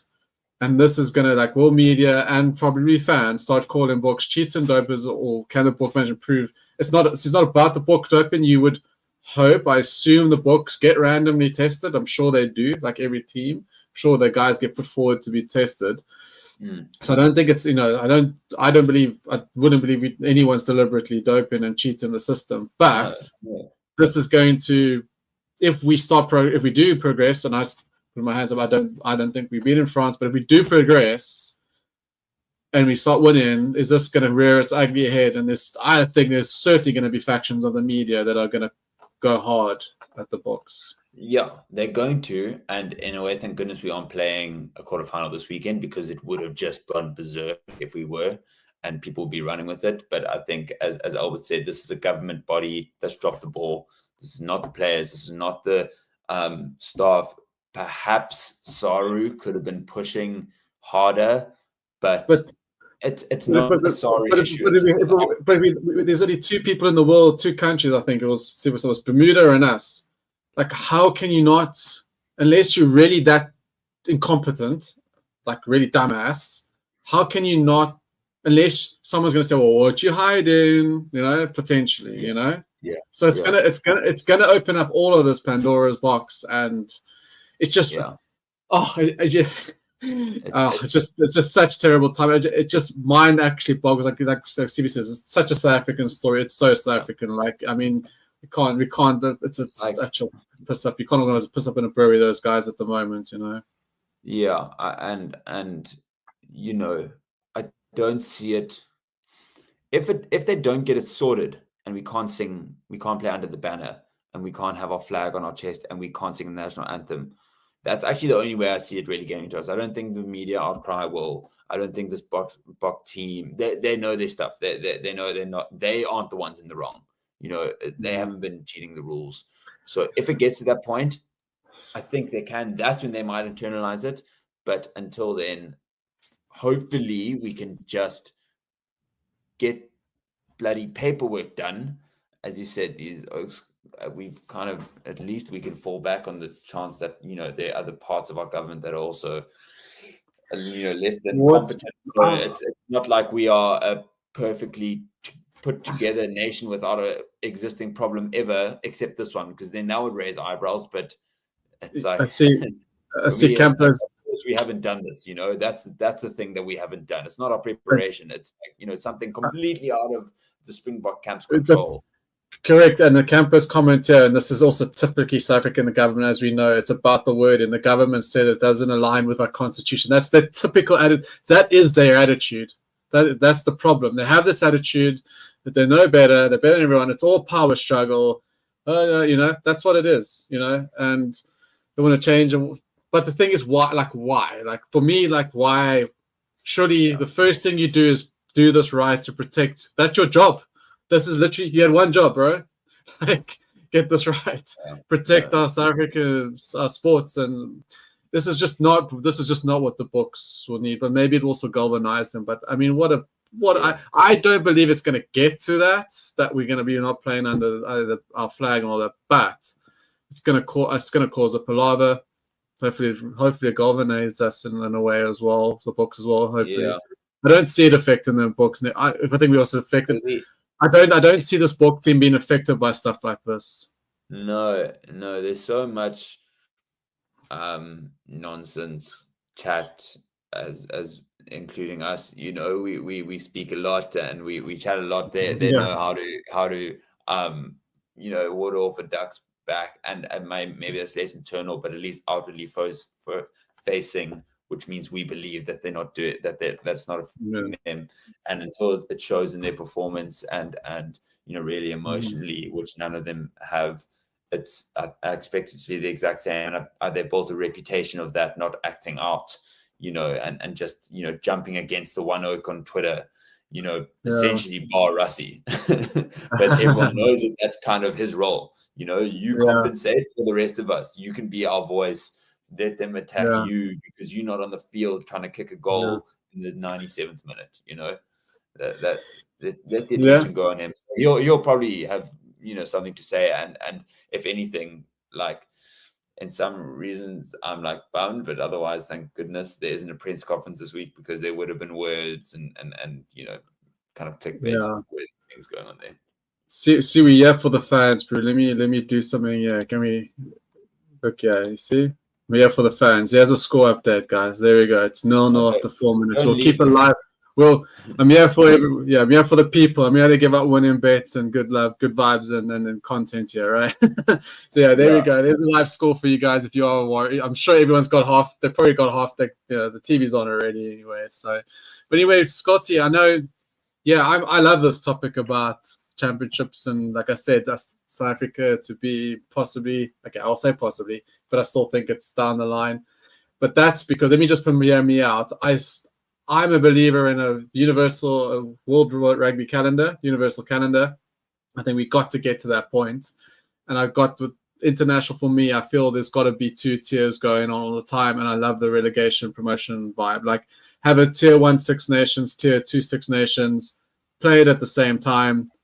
Promotion relegation all the time, including South Africa. So if South Africa make it, they're there. But there's a promotion relegation fight always going on. But I would love to see like that. Let's say when Georgia's versus Portugal's in a tier 2 Six Nations type of environment. I would love that. Rugby Championship, I would love to see at least Fiji and even Japan bring it up to like a 5. If South Africa aren't there, obviously if South Africa are there, but bring it up to like a Six Nations, but Rugby Championship, but a Six Nations Southern Hemisphere. Mm-hmm. I think we should bring in more than just Fiji. I think it should go up to 5 or 6. So what's your? Yeah, I think the only difficulty is in increasing the amount of games played. The Six Nations aren't playing home and away every single time, right? So that's what the Rugby Championship has. So I think I like the idea of a relegation at least earning a spot to play in it. I think I'd love to see at least one more nation in Fiji, be rewarded with something like that. But there just has to be some sort of a way that these smaller nations can, get boosted out of these existing incredibly well watched, and even the Rugby World Cup, because Portugal is playing under the banner of the Rugby World Cup. I'm watching. I'm much less likely to watch a friendly of Georgia versus Portugal. That's what I mean. Yeah. If I'm seeing Six Nations associated to Portugal, Georgia, I'm then again much more likely to watch. So I think they can hopefully, just piggyback off of at least the marketing and the brand associated to it, even if it's not necessarily competing on the biggest stage. Yes, I like the idea of a promotion and relegation and earning that spot, and and Italy would have lost theirs a long time ago. I think everyone can agree, but it's needs to be a way at least of getting money into the nations and get them playing. Yeah, and maybe it's not even a yearly promotion relegation. Maybe it's a bi-year, every 2 years it happens. So it still gives them times to develop players, have the level, play that level. Because I suppose there's no point going playing 3 big games. Yeah, and then have 3 big games and you're back into a lower. So it's like, so maybe, come on. But I do think that, I know it's not everyone's up for that. They're trying to spread the love but the lower teams need to play, and they are playing their lower levels, but there's still going to be a carrot. They're still going to have an opportunity, some motivation to get somewhere, because they feel they're just going to be forgotten down there at 15th, ranked 15th in the world, and make the odd World Cup appearance and get smashed. I don't think that's good for anyone. I want people to know who Portugal is, Portugal players are when they come in, into the World Cup. So we only hear and talk about them now. And I would love a platform and a competition where they can show that. And going to your Fiji point, you're right. Obviously, Fiji and Jurors, we've spoken about this, and we said that with the Jaguars, with Argentina. When Jaguars went all the way to the final against Crusaders, RGs were arguably the best they've ever been. Dropped off the level a little bit because those players are not playing that level as often as now the Juror.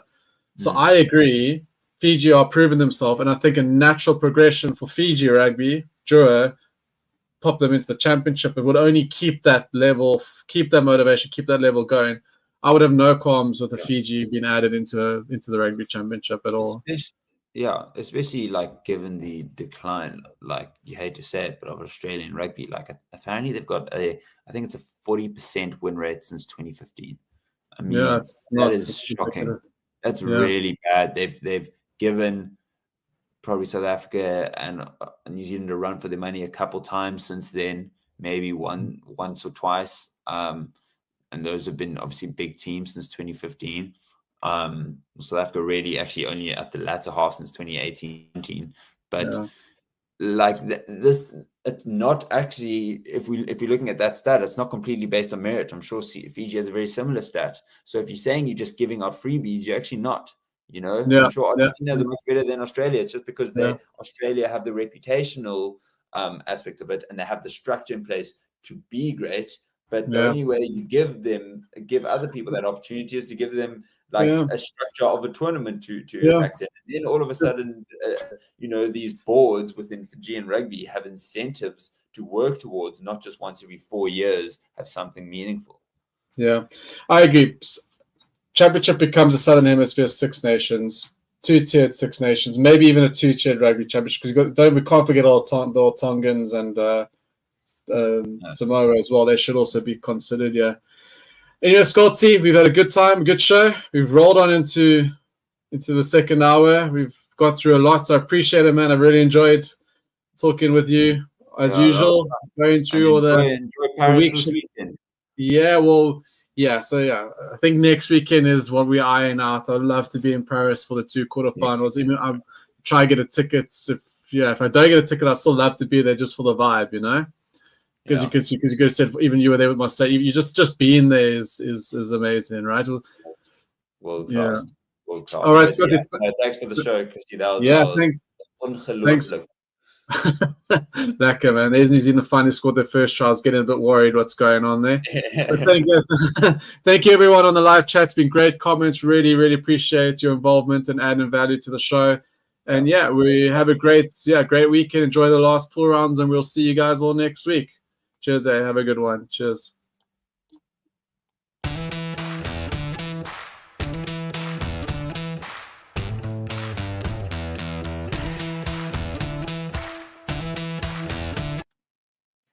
Hello everybody, Stevie P here from Forever Sports, and I'm here to tell you about BoyleSports, the official betting partner of Forever Sports. Across all of our channels, they are one of the leading betting companies in the world and have recently launched in South Africa with an amazing offering. You can get a 1,000 Rand welcome offer. For the rugby, they are giving you 25% payout boost up to 2,000 Rand on the Springboks winning the World Cup, as well as an extra 50 Rand bet when you stake 250 more on rugby during the Rugby World Cup. It is your one-stop betting shop.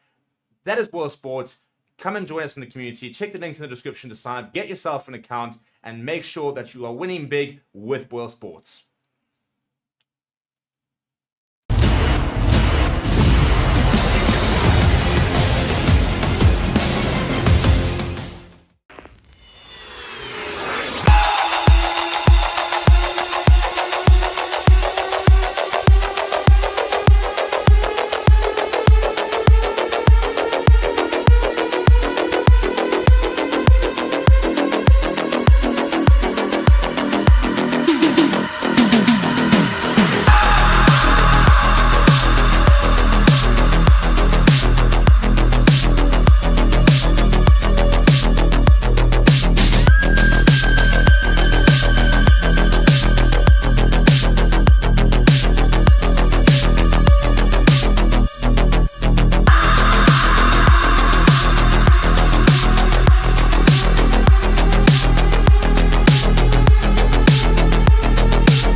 There you go. You're not the first person that's done that. There's a lot there. Let's call everyone out. You go in the middle, big fella. You go in the middle, mate. Man of the hour. Right. That'd be you. So it'll just be you asking questions Yeah, by the look of it. I've got a Welcome to couple. the eve of match briefing with Tonga. We have Coach Shane Hilton, we have Adam Coleman and Ben Tamafuna. I will just pass over to you then to ask away. Hey, thanks guys. Coach, how do you reflect on your time in France then, so far? Yeah, look, what a great opportunity. You know, we've played 3 of the top 5 teams in the world. We've got better every week, which has been the most exciting part about it. Certainly, this would be the game for us that's really going to be a test. Every battle we've come up against Romania has been a really even battle over the last sort of 5 to 6 years. So really tomorrow, we're really looking forward to finishing strong. We really want to make sure that we, play well for our, for the fans and everyone back at home, and really put a mark there to finish the tournament well. Yeah, I think in a couple of years ago in your last encounter, they got the better of you guys. I suppose will you be looking, to use that as inspiration and looking to get even, I suppose? Yeah, certainly there's a number of things to, use as motivation for tomorrow. Certainly it's the last opportunity this group of people get to play together, which is one. Obviously, with Toto finishing, this being Toto's last game, that's huge for us as well. But probably the greatest motivation would be intrinsic for the players. I dare say around wanting to play well and finish the tournament well. I think that's the most important thing. I still feel like, even though we've improved, I think the group really want to prove something tomorrow, that we're really at a level where we can be. And I think that would be the biggest motivation. Thank you. Question for you. You guys like to play physical brand of rugby. Do you think Romania are going to be up to that challenge? Whatever. That's yours, yeah. Romania seems to be the kind of team that doesn't give up. Whether you're 40 or 50 ahead, they're always going to keep coming at you. So just like us, Romania's going to be looking to finish this campaign on the bang, and they're obviously going to try and target us as going to be their finishing game. And the Romanians, they're hard people, and they love to be physical, and obviously like us as well, we love to be physical as well. Awesome, thank you. Question for you. Tonga's got a few players who've played in other teams, and do you think this is looking good for the future of Tongan rugby, and looking ahead perhaps to the next World Cup? Yeah, I think obviously the rule change has made a lot of players available for Tonga, and I think it's awesome to see. I think a lot of people have been sitting on the sidelines, not being able to play international rugby, including myself. So it's a privilege to play for Tonga and represent our country and our heritage. And I think that rule change specifically has been very good. But we've had some debuts this year, and young guys coming through. Sorry, World Cup debuts. Young guys coming through that, this is a special moment, to make your World Cup debut. Some people don't do it in their career. It's once every 4 years. So it is special to make a World Cup debut, and the boys are relishing that moment to get on the field.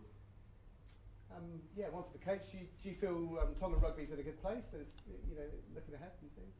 Look, obviously, there's a huge amount of sacrifice that goes behind being able to put a quality team out there. From firstly, as Adam mentioned, having to sit out a period of time in international rugby. We can't be more grateful, really, for the playing group that have done that. But as you mentioned, Adam mentioned, there's also a younger group of players that really have showed, a great ability to come through. And over the next 4 years, it's going to be an exciting cycle for Tongan rugby. Obviously, it's going to be some big decisions for some of the guys that are in the group at the moment, whether or not they continue on for the next cycle, and those discussions are going to be really enjoyable as well. The sacrifice that certainly these guys have made, and by sitting that time out, you can only see how excited they are to play when they're out there. So my belief, certainly an exciting time in the next 4-year cycle. That's great, thank you. And I suppose it's pretty tough for any team being in this pool of death, as they called it. Do you really see, are you really putting your hopes on the match tomorrow to kind of stamp your mark on how this World Cup went? That's a great question. We certainly didn't we didn't mark this one in the calendar. we marked every game in the calendar. We took every game as a really important one for us to really, I think that really showed last week against Africa. South Africa are a great side, current world champs, and potentially might do it again. So for us to put out a performance like that, our only goal tomorrow is to now go another level on what we did with our performance last week. Thank you very much, guys. Great. Fantastic. Thank you. Thank you. Awesome. Did you still want a couple of stand-up interviews? Yeah, so like 2 players yet? Yeah, well, I think let's just do one. One player. Hey, share the load, mate.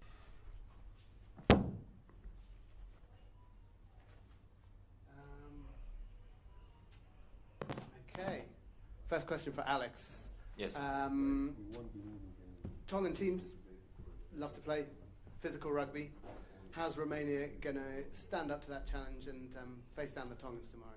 Hello, we know Tonga like to play a physical game. Also, we have a team that everyone know we play physical, and it will be a big competition between us tomorrow. Who's the physical one? I think at the end will win the game.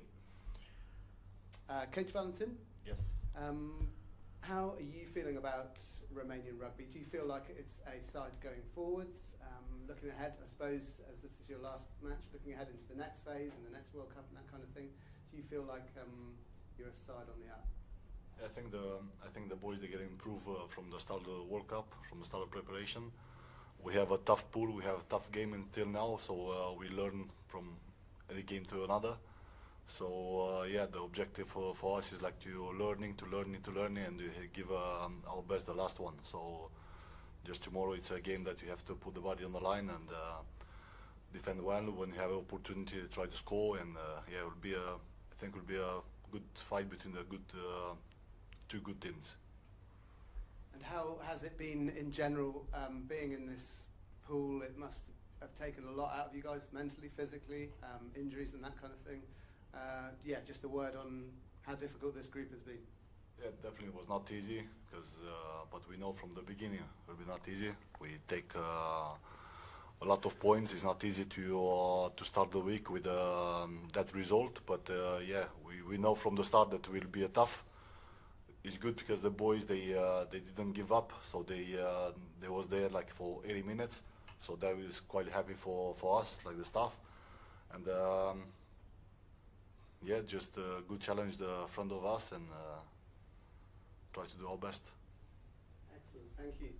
Nicholas, what is your mindset heading into a match like this after 3 defeats? How do you adjust your mindset to a positive frame to face a challenge like Tonga?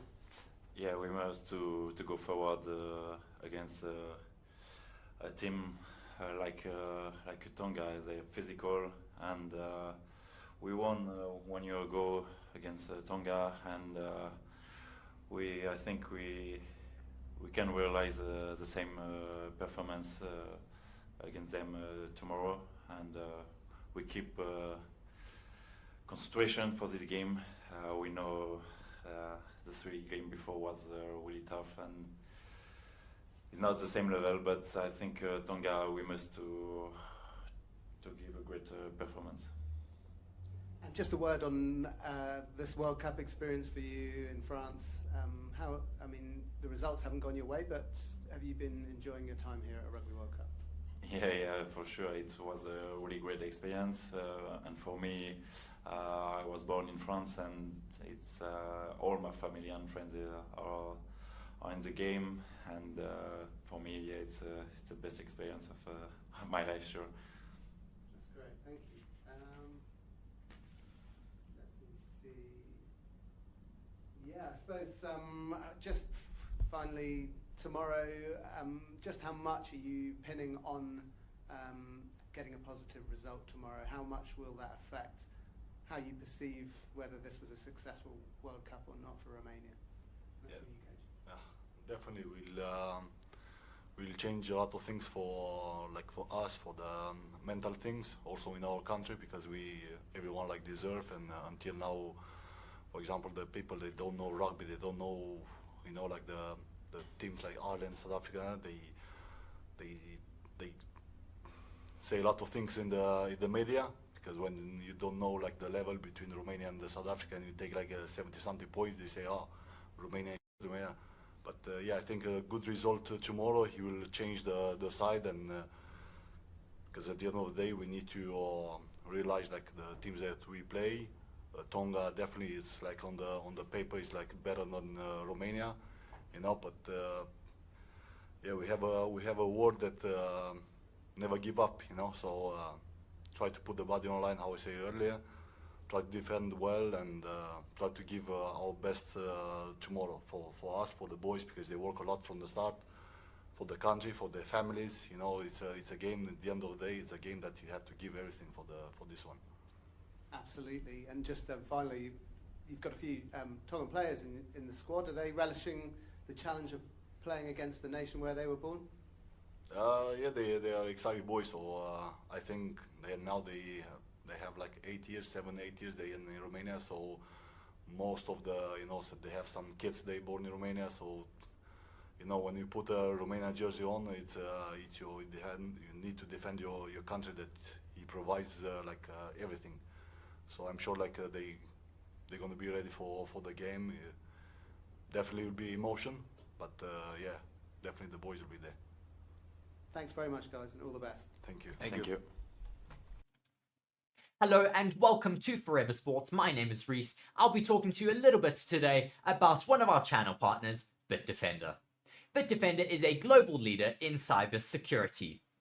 BITDEFENDER is committed to defending people all around the globe against cyber attacks, as well as to transform people's digital experiences. In the next 6 months, Forever Sports will be covering major tournaments such as the Rugby Championship, the Premier League, the remainder of the Formula 1 season, as well as embarking on the biggest Rugby World Cup YouTube campaign ever. To ensure that these are all a success, it is imperative that the Forever Sports channels and platforms remain uncompromised. And with BITDEFENDER, we can be assured that our cybersecurity needs are being taken care of. To read more on BITDEFENDER, please be sure to check the links in the description of our video. Once again, thank you very much to our partner, BITDEFENDER, for joining the channel. I've been Reese here on Forever Sports. Thank you very much.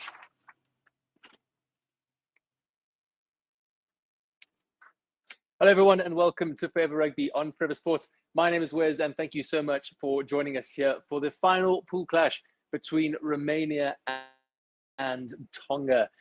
Before we get any further, guys, make sure you are participating in the chat. Get your score predictions in. Let us know where you're streaming in from today.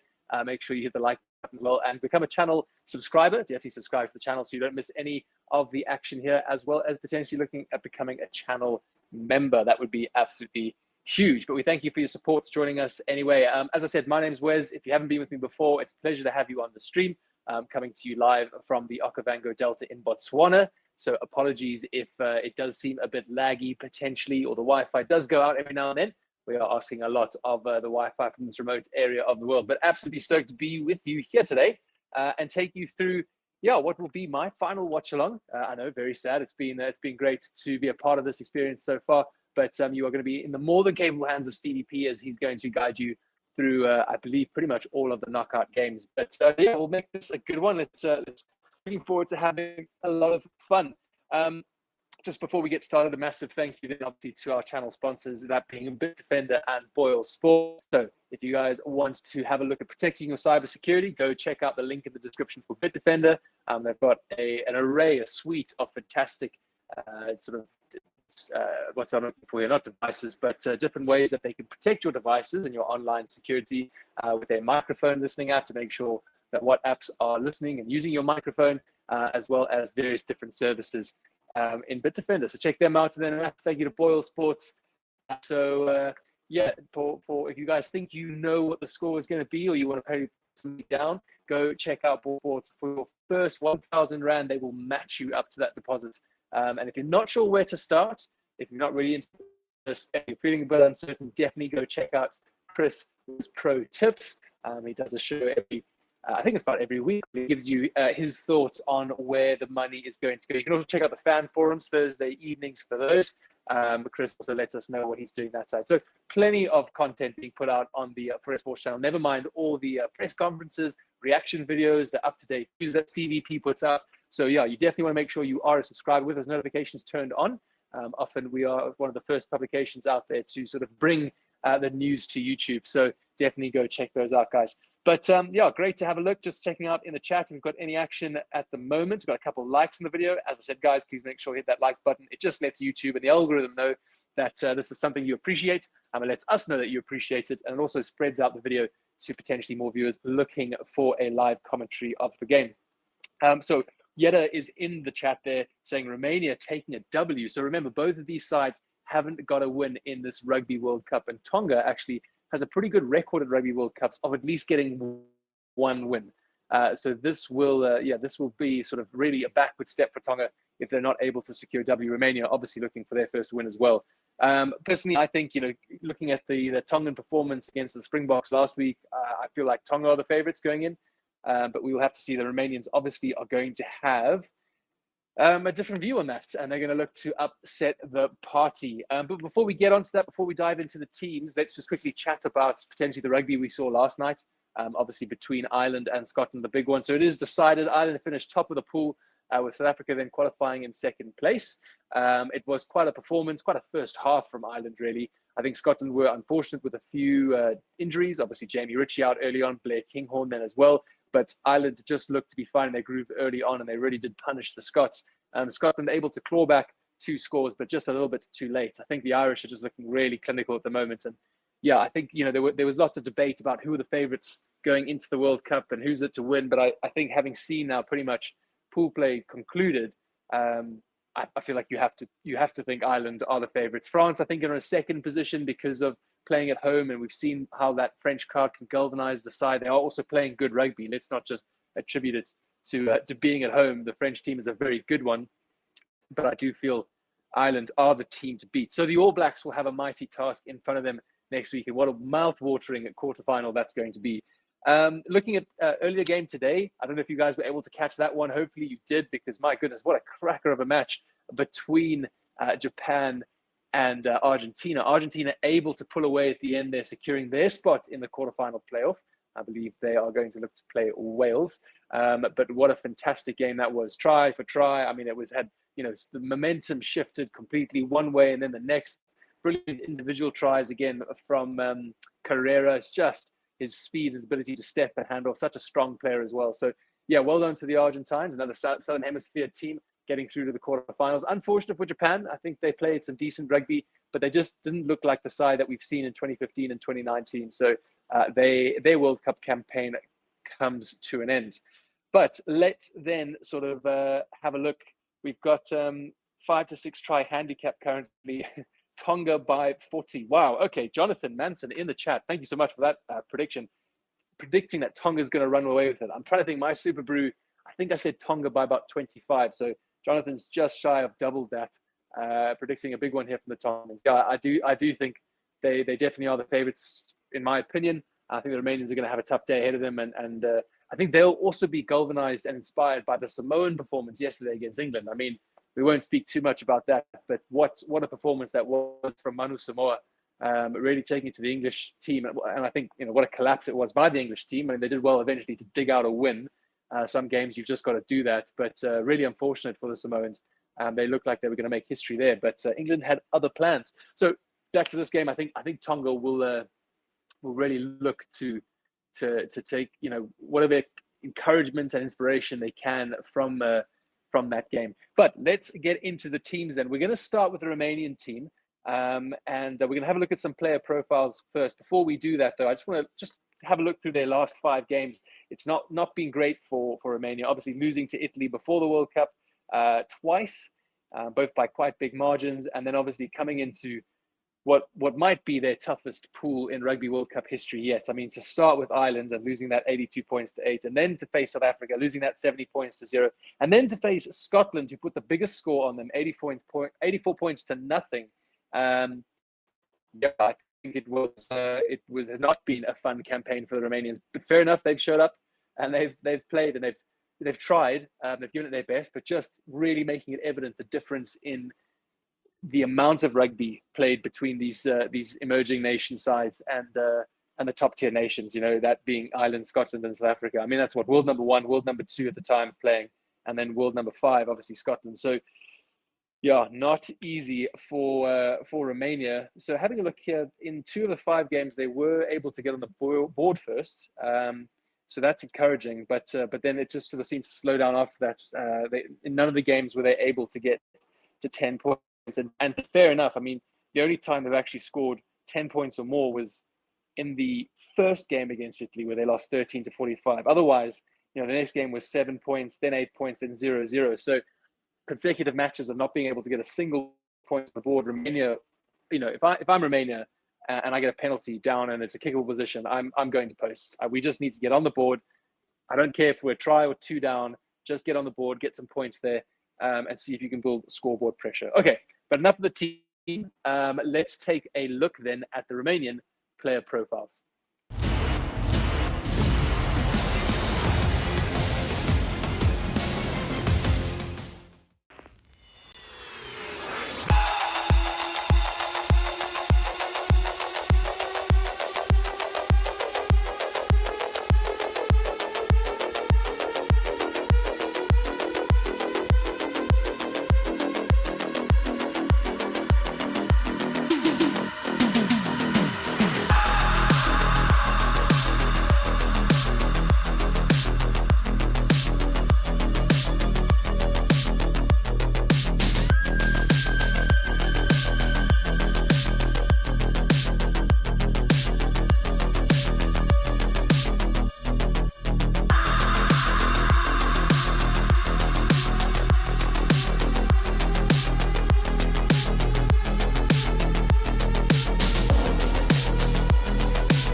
That sounds like a...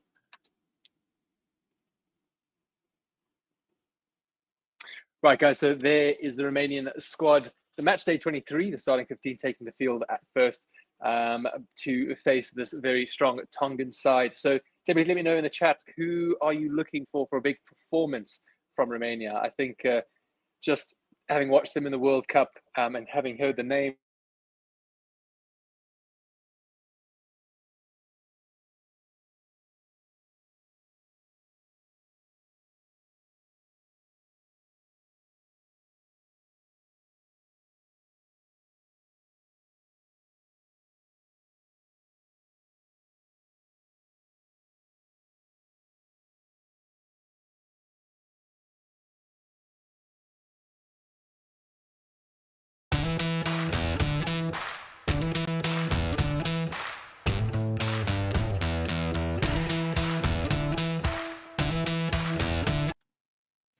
Hello everybody, Stevie P here from Forever Sports, and I'm here to tell you about BoyleSports, the official betting partner of Forever Sports. Across all of our channels, they are one of the leading betting companies in the world and have recently launched in South Africa with an amazing offering. You can get a 1,000 Rand welcome offer for the rugby. They are giving you 25% payout boost up to 2,000 Rand on the Springboks winning the World Cup, as well as an extra 50 Rand bet when you stake 250 more on rugby during the Rugby World Cup. It is your one-stop betting shop. That is BoyleSports. Come and join us in the community. Check the links in the description to sign up. Get yourself an account and make sure that you are winning big with BoyleSports.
Right, hi everyone. Apologies for that. Once again, thank you for the patience. We are working to sort the Wi-Fi issues out.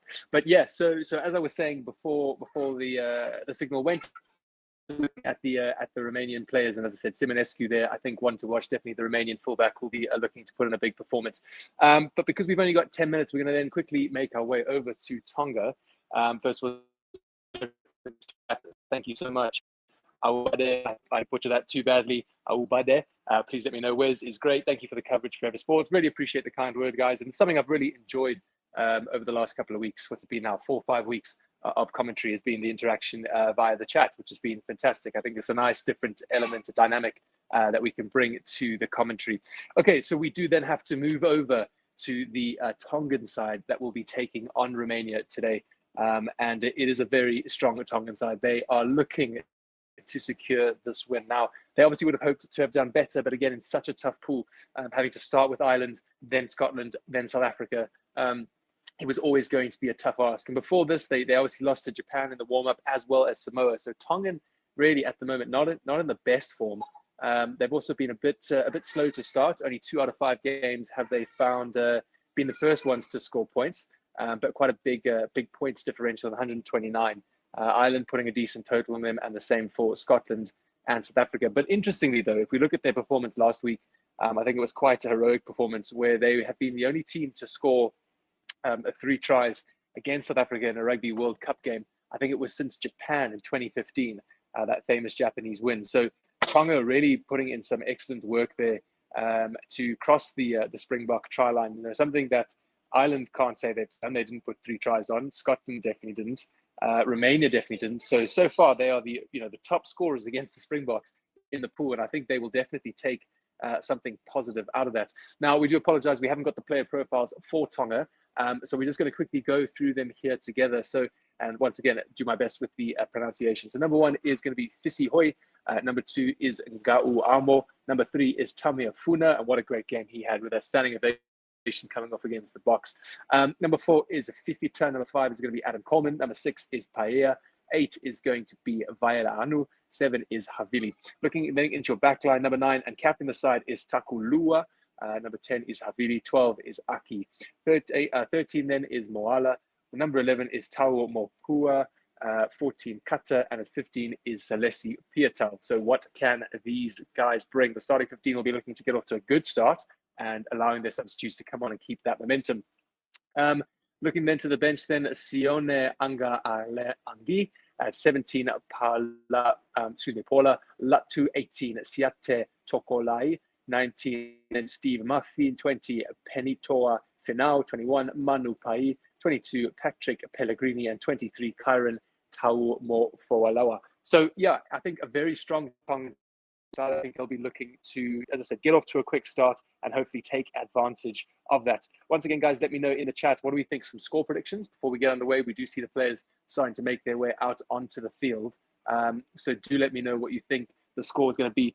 Jonathan was getting involved quite early on, saying a Tonga by 40. So a big score differential there. Jonathan seeing the Tongans being just too strong for the Romanians and blowing them out of the water.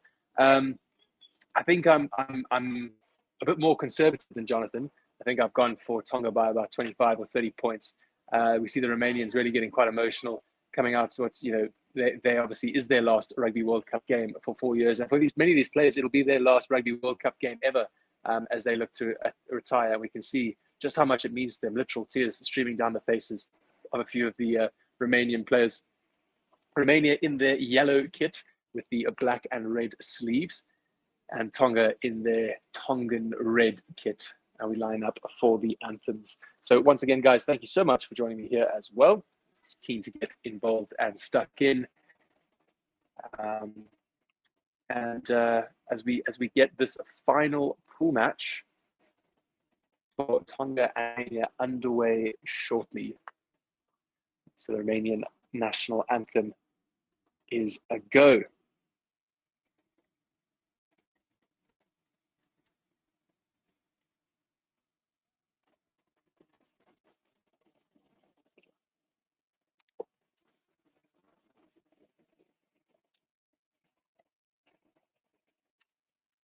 But do let us know, guys, where you're streaming in from.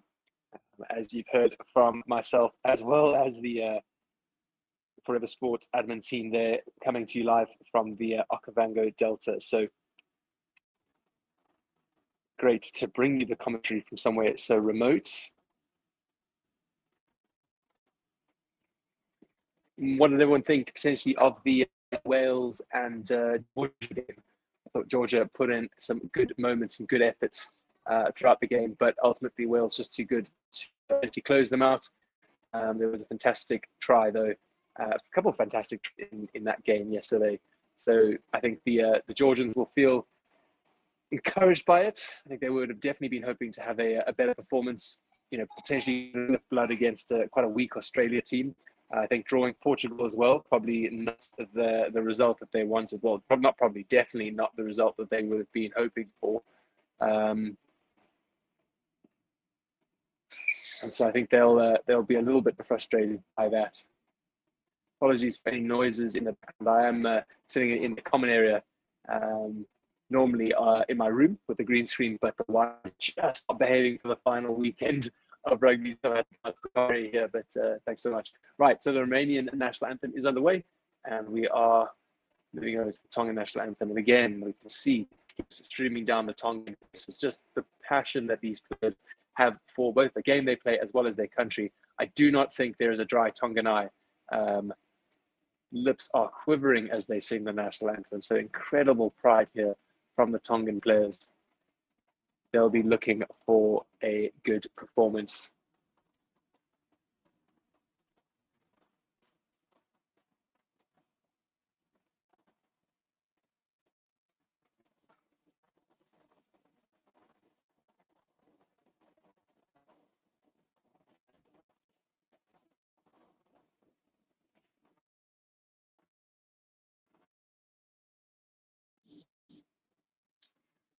Right, so we now are going to line up for Tonga's traditional challenge as they lay it down for Romania.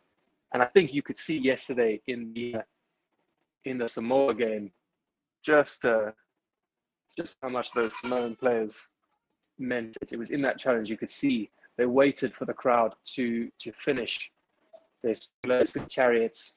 The hush descended, and they laid down one of the greatest challenges of this World Cup. That's great to hear. About you having a friend in the Delta doing environmental research. Please let me know where they're doing it. It would be fantastic to know. I'm an environmentalist. I'm an ecologist by trade. So it would be pretty funny if we ended up working together at some point, myself and your friend. So do let me know where they are based and what they're doing. It would be great to meet up with them. But no, I know I'm incredibly fortunate to be out here. Such a blessing.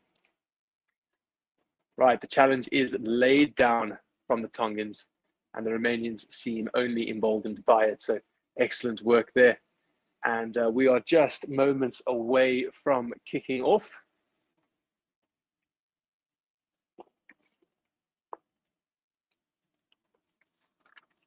Substitutes make their way off the field, and we are just left with the starting 15 of each side, who will get things underway for us in the final pool game.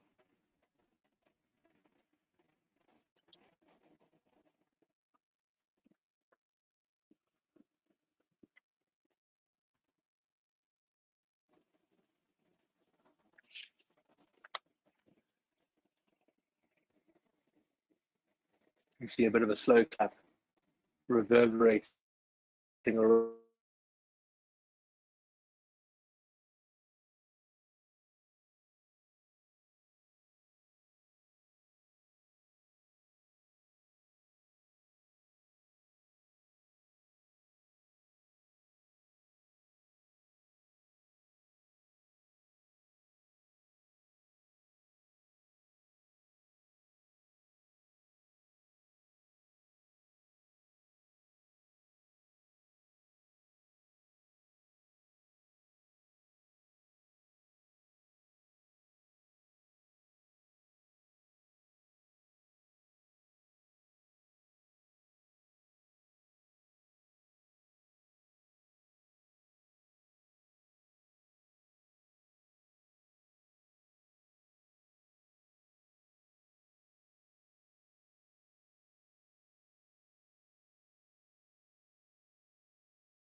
Can It's all right. Okay, great. Yeah, I'm ready. I'm mobile data.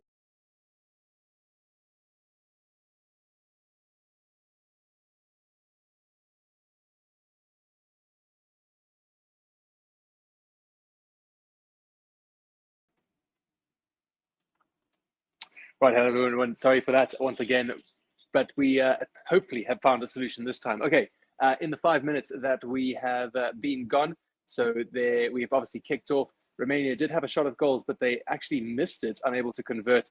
It is currently Tonga up with possession now, just inside their half, as it is kicked directly into touch. That is an awful kick there from William Havili. Not very characteristic of his kicking, but yeah, now you see this is interesting here. So the ref has come back. There was a knock-on advantage. My understanding is that as soon as you kick it, advantage.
Okay, clearly I spoke too soon. So I'm not going to say things are sorted because we'll see how it goes. But in the 3 minutes I've been away since last time, still nothing really gained. Both sides still sitting at 0-0, about 9 minutes done. Bit of an arm wrestle going on between these two sides. Both sides struggling to find a bit of a foothold, get a foothold in the game. But Romania currently with a penalty, and they do kick it downfield into some good attacking possession there. So one of the Tongan players just getting isolated at breakdown and deemed to be holding on. So good turnover there, affected by, I think it was the Romanian number 4, if I'm not mistaken, big Adrian Motok. So the Romanians now deep into the Tongan half, I think just outside the 22. This will be a good test for Captain Kojo Karu, just outside the 22. First job is to win the line out, which they don't do. Tonga get up and able to disrupt that nicely. So now Tonga may be looking to potentially run it from deep. Nice little dummy there from the Tonga number 11. I think it is indeed Salesi Pietau potentially breaking through there, or potentially number 13 rather, Moala. Good break from the Tongans. Can they keep that discipline now? The ball is disrupted. now it's a turnover here from Romania. It's all a bit messy and scrappy, potentially to be expected. Tonga need to just show a bit more discipline such that they did against the Springboks. It has come loose now, and it's now in the hands of Tonga. Now Tonga on the charge. So all the way from 22 to 22, just outside the Romanian 22, things start to finally settle. But quite a hectic passage of play there. Big number 4, Fifita, taking it down into contact. Takulua out to his number 8, Valeanu. Valeanu gets it off to Ben Tamiafuna. He knows where the try line is. Tries to pop it off the deck. A bit scrappy. Eventually slapped down a bit. All over the place. William Havili now ball in hand, trying to tidy things up. Here is Celeste Pietau. Gets round 1. Gets the offload. We will have the first try of the game. Excellent work there from Tonga. And I do believe it is going to be their number 14, Kata, who goes over the line. So just a bit scrappy, but you know what? On the scoreboard, it's not going to show a scrappy try. It's just going to show 5 points and potentially 7 as Kata runs that right under the post there. So good work from Tonga, I think, to sort of capitalize. That is Solomon Kata there with his try from a bit of broken play. You have to feel for the Romanians deep down in the Tongan half, just outside the 22. Initially, a good break from number 13, Moala, to get them up the field, looking for support. No one really with him. I think captain last week, Ben Tuamafuna here, nice little gap. Terrible defense from the Romanians. That hole was huge. Good cover tackle there from Simonescu.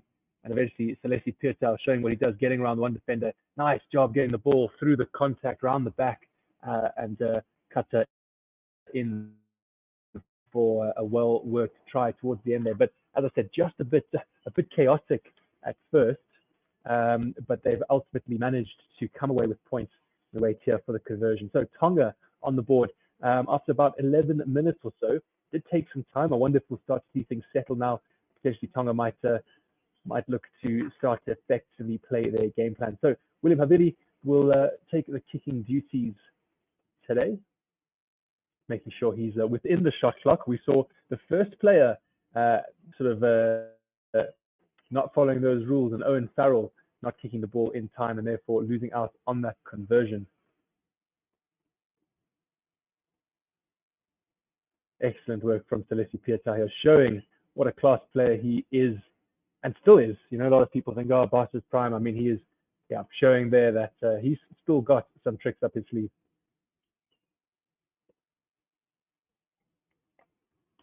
Right, Romania going to have to put in a big effort here.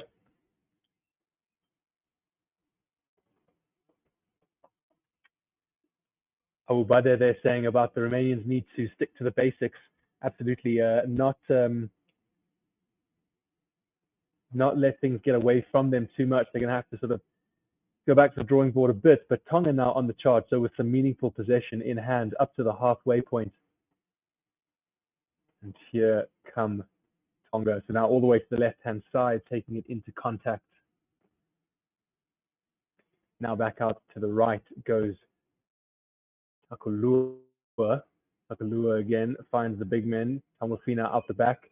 Here come Tonga. There as numbers. But again, Celeste Pietau shrugging off 1, shrugging off 2.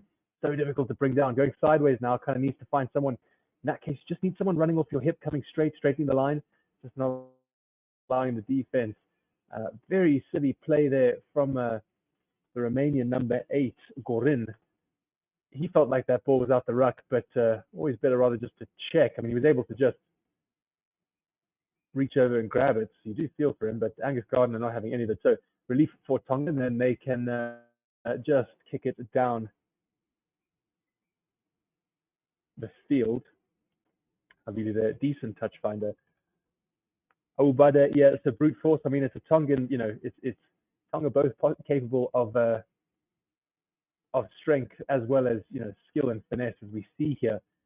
Big number 4, Fifita, not just physical, but quick on his feet as well, able to get around that first defender or get at least halfway through and look to affect the offload. Okay, good position here for Tonga, about 3 meters outside of the Romanian 22. Ngawamo finds, and he goes to the back. Out it comes here. Takulua out to Aki. Then it's shifted on again. That man, Pietau, Celeste Pietau, being asked to get involved. Why not? Another advantage is gained. So the Romanian defense here, lovely offload, able to pick up, good work. Romanian discipline really needs to tighten up. he thought it was going to be in there. It was a good break from Vaile Anu. Now 5 meters, 4 meters from the try line. Here they come to the left-hand side. Coleman taking it in. Takulua out to Moala. Moala showing great strength, and Moala, the number 13, is over the line. There is that brute force, that brute strength we see from Tonga. So Tonga here showing what they can bring rather to the World Cup, and they really did show that against South Africa. I thought they put in a solid performance. So George Moala there had to break a few tackles, but looking better from the Tongans as opposed to the first 10 minutes or so. Starting to find their form. The Romanian defense is showing a lot of vulnerability, and the Tongans are happy to exploit that. Takulua here out to Moala, bit of a stop and go, gets through half one tackle, bounces off another, and over the line. You can't be missing 2 tackles from that far out. So unfortunately, not effective tackles from the Romanian number 6, Nekulua or Lau. You can see him punching the ground there. He knows he should have done better. Try largely on him, as well as number 12, Tangi Mana. So, once again, Romania going to have to pull themselves toward themselves if they want to get any sort of a reward in this game. Havili again take the kick just to the left-hand side of the post now. Should be an easy 2-pointer. And indeed it is. No problem there with the conversion. William Havili taking his side now to 14 points to nothing. Romanian fans in the crowd looking a little despondent, knowing their team is going to have to put in a big 24-odd minutes here in the first half. Otherwise, this could potentially get quite messy.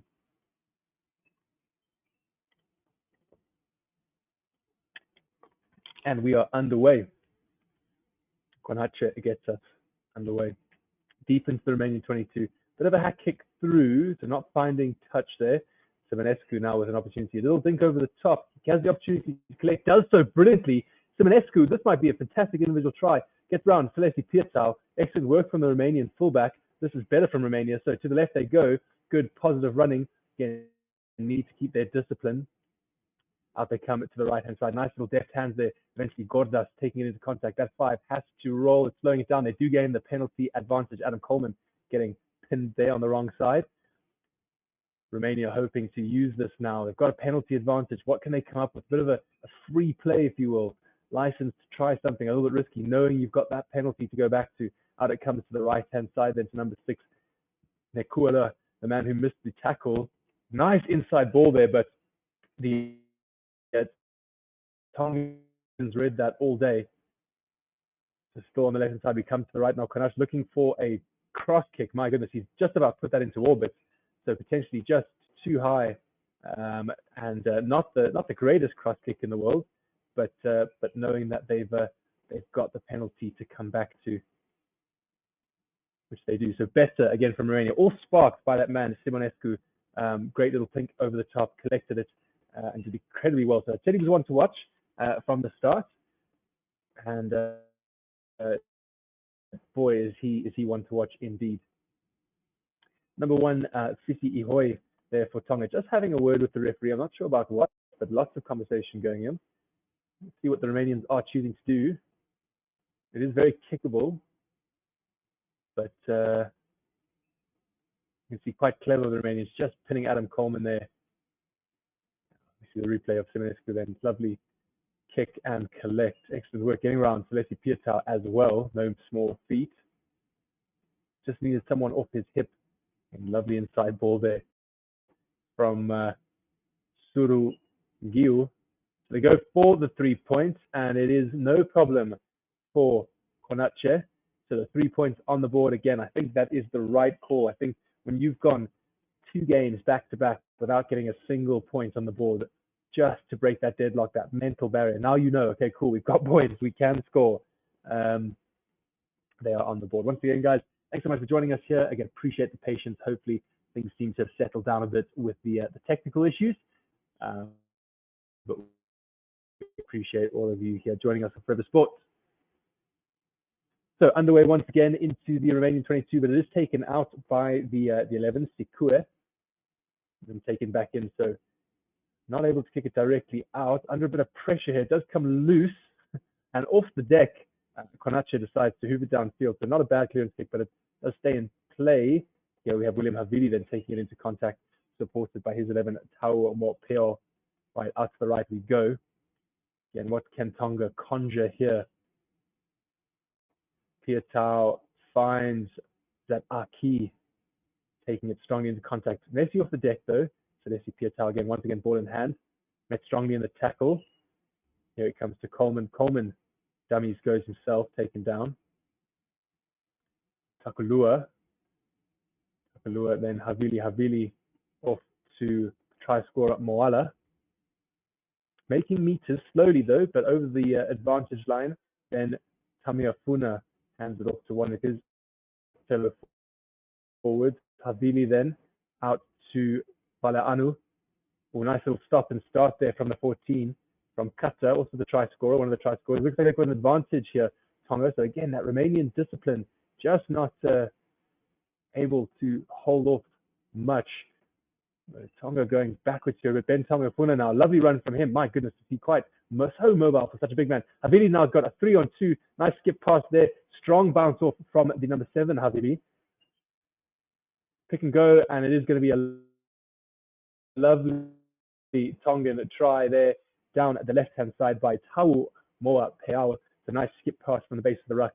The Romanians here just struggling to really deal with this Tongan onslaught on attack. They move the ball very, very quickly. Again, the runners are so strong, difficult to make any sort of dominant tackle there. From the great try from Afusipa. Tau Mopeo. Nice work here. Lovely first skip pass. You thought it was going to potentially be a try here for Havili. Andre Dumini, great to have you in the chat there. How are you doing? Hope you're well. He says, hello everyone. Hope you're doing well. My prediction is Tonga 38, Romania 12. Well, Tonga well on their way here to get that score. Romania though, just the 3 points. Going to have to do a lot to get more of that. But nice work there from Takolua, recognizing the Romanians bunched and hitting his man Mopeo, who's right on the line. So looks like the referee Angus Garner was just having a chat with the Romanians and seen there was a tackle off the ball there. But because the try was scored, no reason to go back or award a penalty.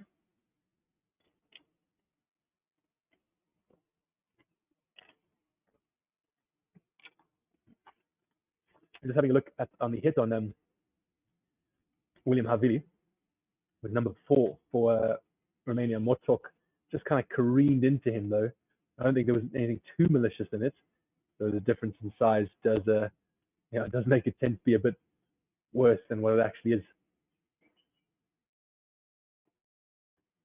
Can't believe that this is the second last pool game of Rugby World Cup 23. Obviously the last one tonight, Fiji and Portugal, with they're still somehow away for Australia to qualify. I think it is Portugal need to score something like 55 points.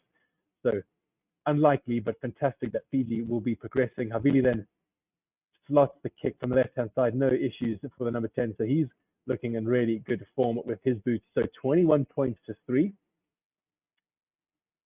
think it's been pretty good from Tonga, or at least sort of from the 15-minute mark. They really started to find their stride. First 10 or 12 minutes or so, been a bit of an arm tussle. Both teams trying to get a bit of a dominance in the game. Right, 23 minutes done, excuse me. We get underway once again. Romania's kick just inside. Salisi Piatau collects and he clears, not finding touch. So Simonescu, what can he spark? Once again, he goes up, but no one really chases. Bit of a miscomm there. So an easy one, but it is fumbled and falls favorably here for the Romanians. They are on the charge, but it does look like it was lost forward there. So unfortunate there. It was the captain, I believe, Kojo Karu, knocking it on. However, it is a Tongan penalty because of that poor kick chase. So no one putting the side onside, and therefore everyone started to sort of proceed forward, and you cannot do that. So referees looking and very strict on this rule at this Rugby World Cup. So if you are in front of the kicker, you have to stay exactly still until someone has put you onside, or that other player has caught the ball, taken 5 steps towards you. So unfortunate for Romania there. It looked like they were going to be in a good position to attack. They had a scrum, but ultimately undone. Here we see the replay. Timonescu putting that ball up in the air. Everyone a bit slow. Looking at the replay, I don't think I saw anything there. It was Takulua there who spilled that ball forward. Had tons of time. Good, strong hit there from Moala on Kojokaru to dislodge that ball. But Tonga in an excellent position here. You feel like every time they come down to the 22, they come away with a try. So good work from the Tongans. Just about 8 meters from the try line. They go to the back. They find Adam Coleman. No issue. But it is a Tongan penalty, a Romanian penalty, as the Tongans are deemed to sort of be obstructing the opportunity there to gain access through that driving maul. So it's a silly little mistake there. Yeah, obstruction is the call from the Tongans. An opportunity gone amiss.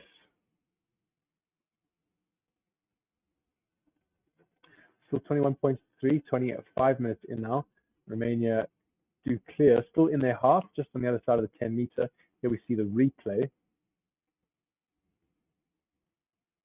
Yeah, just closing off access there to the ball at the back. Unfortunate there for Tonga.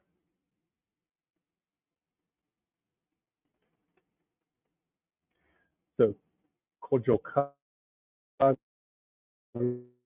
looks to throw. Four-man lineup. Big Ben Tamiafuna taking it into contact, still on his feet. Good run from the number 3. Here comes Tonga then to the right-hand side. Keep that discipline.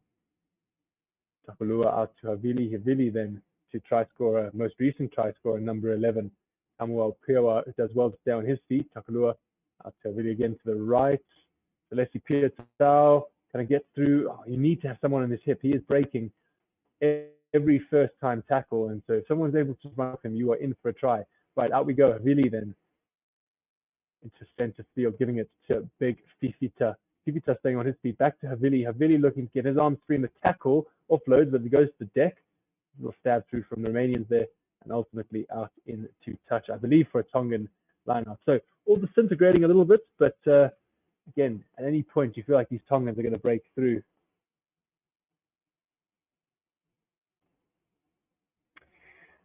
Andre there just asking the question, is this the first point of all the games Romania have played at the World Cup, or have they scored in any other games?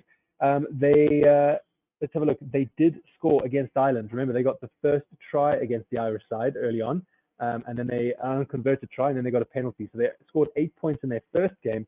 However, in the subsequent games against the Springboks and Scotland, they have then not scored a single point. So this is the first point in 2 consecutive games that they've put on. So I think they'll be feeling better about that, but obviously looking to get over the try line because they haven't scored a try since that first try against Ireland. So they'll be hoping to see if they can cross the Tongan line today. All right, a little bit of kick tennis going on, but ultimately put into touch by the Tongan number 11, Au Moa Teau, and ultimately came from a bit of a scrappy lineout. So lineouts proving for both sides to be an issue. Massive meters made difference. Tonga 440 to Romania's 136. Incredible difference there. We see that Romania desperate to have sustained ball in hand, put together some phases, put together some pressure to exert on the Tongans. Right, lineout is better off the top. Out it comes here. Finally, Romania with ball in hand, able to try and affect some sort of plan and phase play here. Strong running from the Romanians, though. Timonescu works hard to get to the ground. Now we come to the right-hand side. Surugio. Then back to the left-hand side. Timonescu. Excuse me, number 8, Corin, rather. Right, we come, looks right, goes left. And Konacha looking for space. There is some. Big Tangiamana taking it into contact. Having to make sure we defend that ruck well. They do so. Surugia comes to the right-hand side then. Again, we come to the right-hand side. Strong runs from the Romanians. Good tackling from the Tongans, though. Taking it to the line, asking for someone to run onto that ball. Huge hit from the Tongan player there, driving back. Does seem to be a bit of a turnover. It's not, unfortunately. think potentially the Tongan player just on the wrong side there, preventing an effective clean out. I think Adam Coleman getting on the wrong side, puts his hand up apologetically, falling on the wrong side, is big Adam Coleman.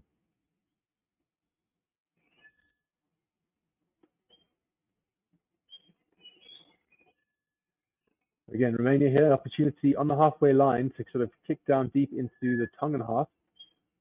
Look to exert some pressure, so Simonescu will do the kicking duties.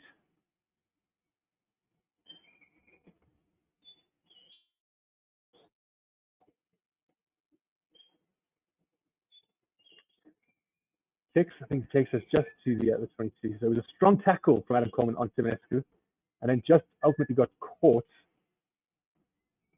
between him and the Romanian ruck brigade, really. Good strong tackle from number 7 for Tonga Havili there on Orin, Romanian's number 8. Good contest going on. So a little short trick play line out here. Nicely done. Ko Jokaru all the way to the line, almost there, manages to keep it in touch. This is good from Romania. Number 4, Motok, Adrian Motok. The ball comes loose here, but still with Romania, and over the line they go. This is Romania able to get a try. It is Bobok who comes up. So with their first try since that try against Ireland, Romania crossed the try line. Excellent work. It was a nice little line-out play there. The Tongans almost caught a bit off guard. Well, entirely caught off guard, I think. And Christy Bobok gets his first Rugby World Cup try, and the only second try for Romania in this year's Rugby World Cup. So he'll be pretty ecstatic with that. Nice little front line out there. Then pop back to the right-hand side. They did very, very well to keep it in play. Good strong running from the Romanians. He thought when it spilled loose, it was all going to be over, but Bobok showed good strength to pick up off the deck and get over the line for his team. So excellent work there from the number 7. Good work to Romania, saying that they are not just here for defensive practice. They want to participate. They want to get points on the board with, well, 30 minutes done. His third attempt of the game, 1 penalty, 2 penalties, excuse me. Missed one, got one. This will be his first conversion kick. And no issues there. Nice kick from the young number 10. So taking the point to 21 points to 10. Again, very much game on. Just one more converted try, and you are well back in this game here. Nice, good strength there. Unfortunately, the Tongan number 8, Anu, not able to make an effective tackle.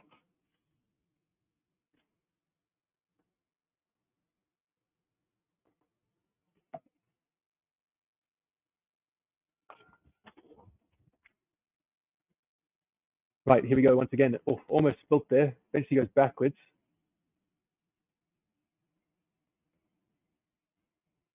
Then hoisted up into the air. Easily caught though by Celeste Pietà. Takes it into contact now. So once again in the Romanian half, just they go to the right hand side. There's a bit of space there. It's slowly being shepherded out. Come to the left hand side now. Do Tonga.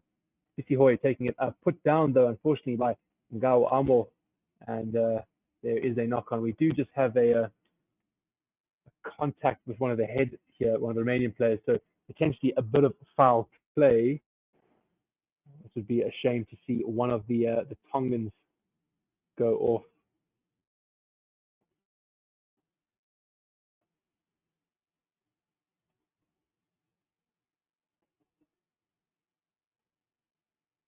But if foul play was committed,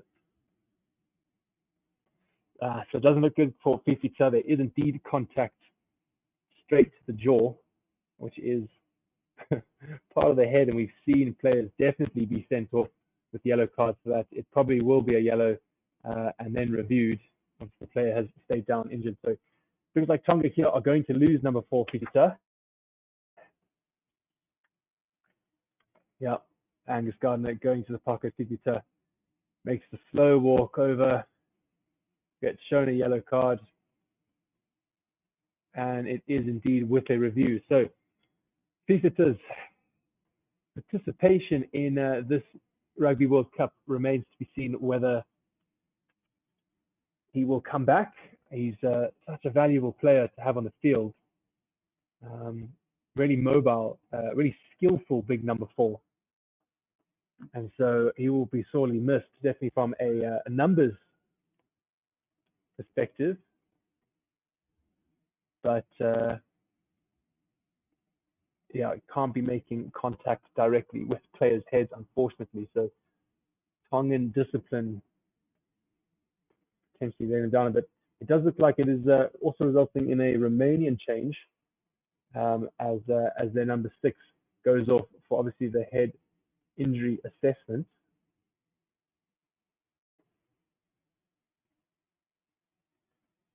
And so Romania able to sort of just get out of their half. Well, not quite. Simonescu, not the greatest kick of his life. It was a bit of dipping, potentially looking for mitigating factors. But the Romanian player went to ground straight away, gripping his head. And again, you don't know if it's genuine. I mean, he was obviously hitting the head, but we've seen players starting to do this, just trying to get the eyes of the TMO as well as the match officials, and potentially milk it, which is something I'd really like to see stamped out. I mean, fair enough, if your head is sore and you've taken heavy contact, then by all means. But the Romanians, though, line out time, and it completely disintegrates. A good, strong driving maul there, which came undone. So Romania now on the charge. Feel like they have to take advantage of this man advantage here, being one man up. So we come to the right-hand side. Looks like they'll go back to the left. They do. Currie takes it into contact well, getting over the advantage line. Good positive running from Romanians. So Currie comes to the right-hand side. Oh, I feel like that little inside ball was there. Currie then out to number 12, Tanguy Mana, straightening, taking it into contact. Again, the number 9 pick goes to the left. Konach looking to try and get around, switches with Bobok, Romanian try scorer. He finds heavy defensive traffic. Konach then little shift to the new man on the park, number 19, Florian Russo, coming on for that head injury assessment. Right out the back we go. A little bit of running now. There is space. Lovely work here from Simonescu. Simonescu chips ahead. Not his best kick though. William Havili able to collect, but it's a good follow-up run from 14 there, Onotu, to effectively put some pressure. But the Tongans have done well to secure that ball. Not out of the danger zone yet though. We'll pass out to the left. Now Takulua will probably look to box, clear his team from the pressure. He does. Again, but still very much the momentum with Romania here, well into the Tongan 22. They'll be hoping to come away with points from this far out. So nice work from the Romanians there to line up that driving maul just far too easy, completely disintegrating, and the Bobok sort of came through. No one in front of him for a while. Managed to make good meters there.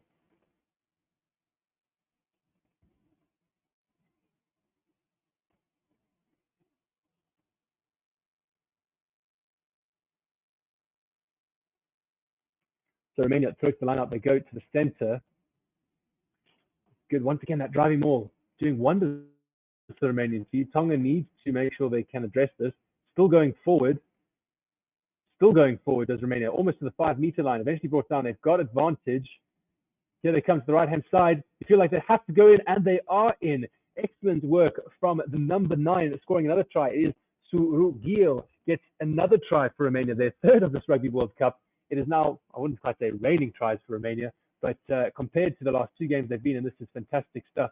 Excellent work for the Romanian number 9. He's getting congratulated. Florian Surugiu getting excellent work done there. Nicely done. Picked up off the deck and around pretty scrappy Tonga defense. So what looked like all sort of Tonga in the first 15, 20, 25 minutes, Romania have showed up in the last 10 or so, and they are here to play. Nice work. Good speed to get around the outside, recognizing the mismatch there between number 1, Sisi Ihoy.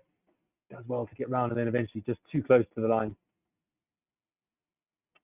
Now we see Celesti Pietau talking to his troops. Just trying to calm everyone down and say, hey, we're better than this. We just need to settle. But about 3.5 minutes left. We see Pietau there on the bench. He's still waiting to hear his fate, whether that'll be upgraded to a red card potentially.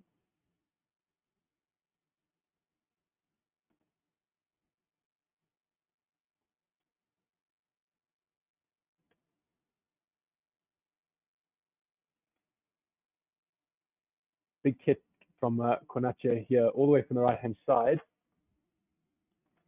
Looks to have done excellently, has done excellently. Lots the kick from the right-hand side. Take his points, his team 21 points to 17. So good work there from the number 10. Game very much on.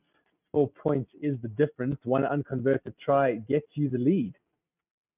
Romania back into things. So,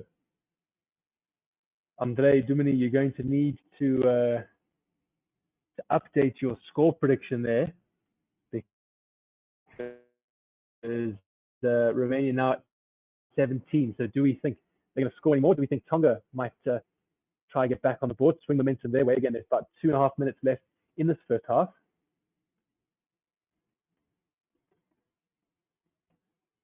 Right, out it comes to the back.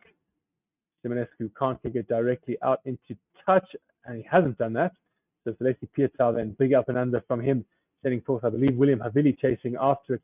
There's traffic, it does bounce, Simonescu, but he collects it on the second take. He then looks to kick it downfield, not wanting to play around too much with the ball in their half. Now, Tonga kicking it out, making sure. I think it was Haumo Pioa got the ball in his 22, looked clear rather than try run it back.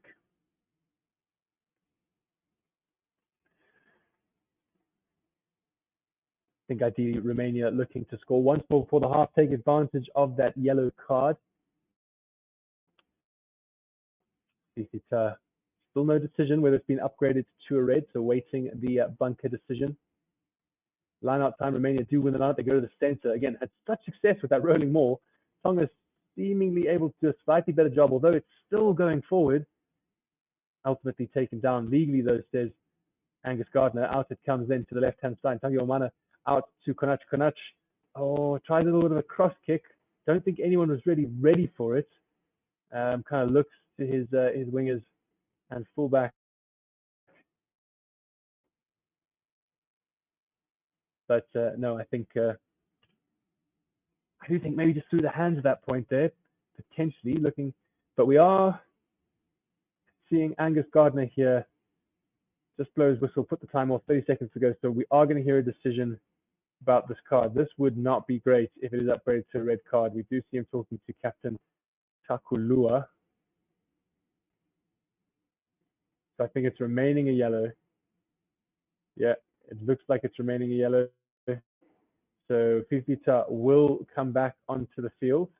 He seems relieved. Yeah, so there is a high degree of danger. However, mitigation has been applied. And I think it was probably the fact that that number 6, and that was Neku Lua there, was dipping into contact sort of at the last moment.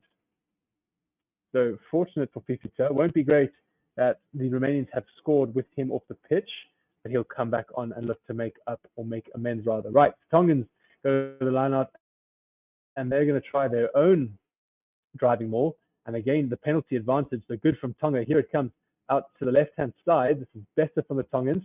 Again, we've seen this. Tries to do a flat pass, just falls flat. So we'll come back for the penalty advantage there. Again, 10 seconds to go in regulation time before the half. However, they can still kick it out, make their way downfield, look for the driving maul to get them some pretty good territory.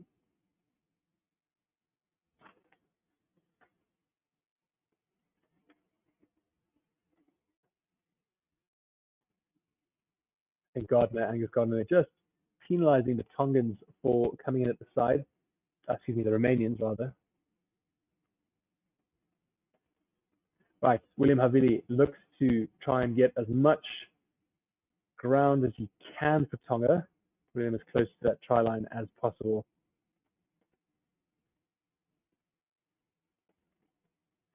Potentially number 1 and 2 here. Yeah, just round the odds for the Romanian hooker and prop to come in there. It didn't look like it was a onside position at all. Territory pretty much split at 50-50. It has been quite an even contest. Ngau Amor then finds jumper number 6. Aye, does well. Right, rolling maul is set, goes sideways at first. told to use it once. Romanians do seem like they've come through the center, so if they can get their hands on this, it'll be a huge win, but they don't. Takalua then digs out. Out we come here. Really then. Nice work from Kata off his wing. Strong handoff from him, but unfortunately linking up with Tau Mapua, who spills it out into touch. So no luck there, unfortunately, for the Tongan wing. So at halftime, it's going to remain 21 points to 17. I think a good first effort from Tonga, and then almost just taking the foot off the gas for a bit, really, and allowing Romania back into the game with their 2 tries. So good work from the Romanians not to give up and let the game run away from them. And we will have to see. Once again, that yellow card is going to remain a yellow card. Currently also Romania with a losing bonus point. Not that it means incredibly too much, but there we go. All right, guys, I'm going to head off for 10 minutes, going to refresh, fill up my drink, and I will see you back just before the second half. And until then, we'll see you in a bit.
Hello and welcome to Forever Sports. My name is Reese. I'll be talking to you a little bit today about one of our channel partners, BITDEFENDER.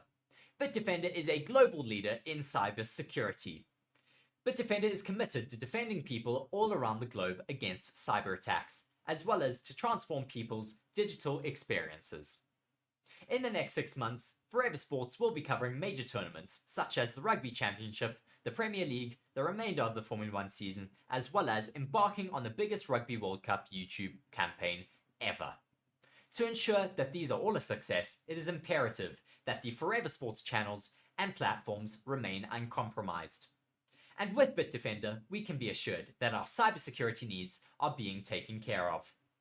To read more on BITDEFENDER, please be sure to check the links in the description of our video. Once again, thank you very much to our partner, BITDEFENDER, for joining the channel. I've been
Right, hello everyone, and welcome back to Forever Rugby on Forever Sports.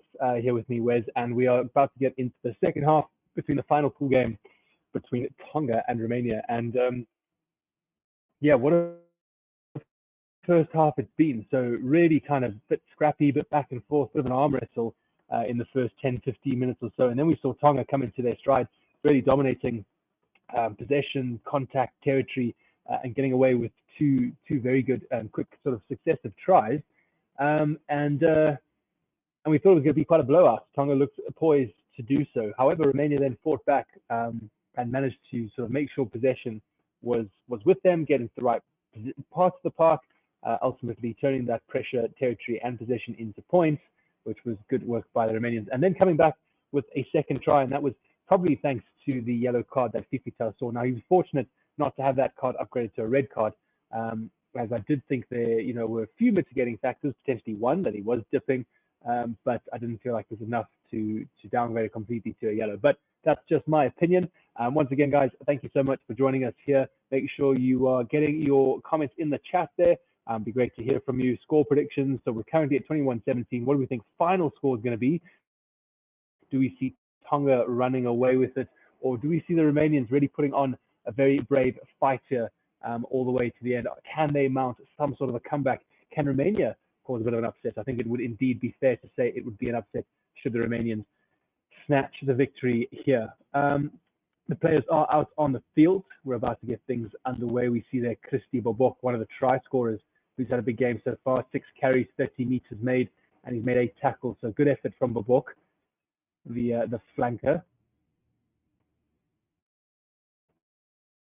Romania now waiting to receive on the right-hand side, and Tonga from left to right. Tongans will know that they should be doing better, probably having looked to score again, although they'll be waiting for Fifita to come back onto the pitch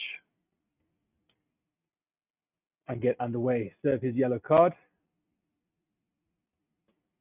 and bring them back to a full complement of 15. It's been an absolute privilege to be with all of you guys throughout the pool stages of the Rugby World Cup 23. Been an absolute honor and great to be able to bring you the coverage of the World Cup. We understand that everyone's in a place or a position where they can watch it, and we hope that you've enjoyed the coverage so far. Still plenty to come. Obviously tonight's final pool game between Fiji and Portugal, and then Stevie P taking you through the quarters, semis, and the final. Right, we are underway here in this final clash between Tonga and Romania. So I'm going to kick off the Romanian at Bordeaux on the flank. They're able to collect outside the 22. Take it back to the right-hand side.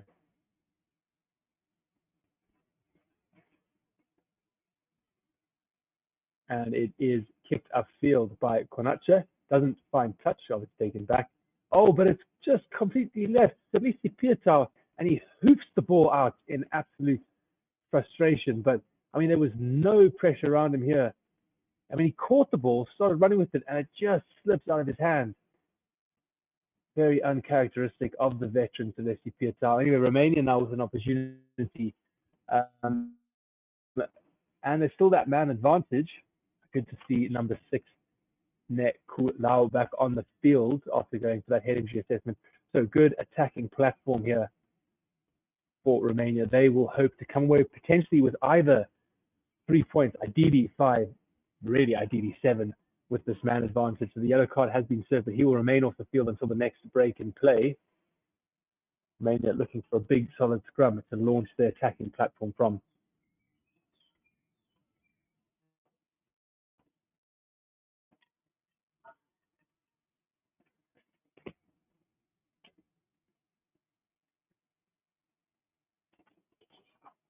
So Surugia looks to feed. It is a solid scrum. They get the secondary shove. They do get the penalty advantage. So Romania here, penalty advantage. Good position for them to be in. Good solid run from number 12, Tangi Mana there. But equally good defense. Surugia gets it out, but caught flat-footed the Romanians. Again, they go to the right-hand side. A little bit of depth now. Simonescu with ball in hand. I just back inside looking for support. Trying to get desperately to the ground, deemed to have been held up. So we come back for the penalty gained at scrum time, all the way to the left-hand side of the field. A bit of turf has been sort of dug up.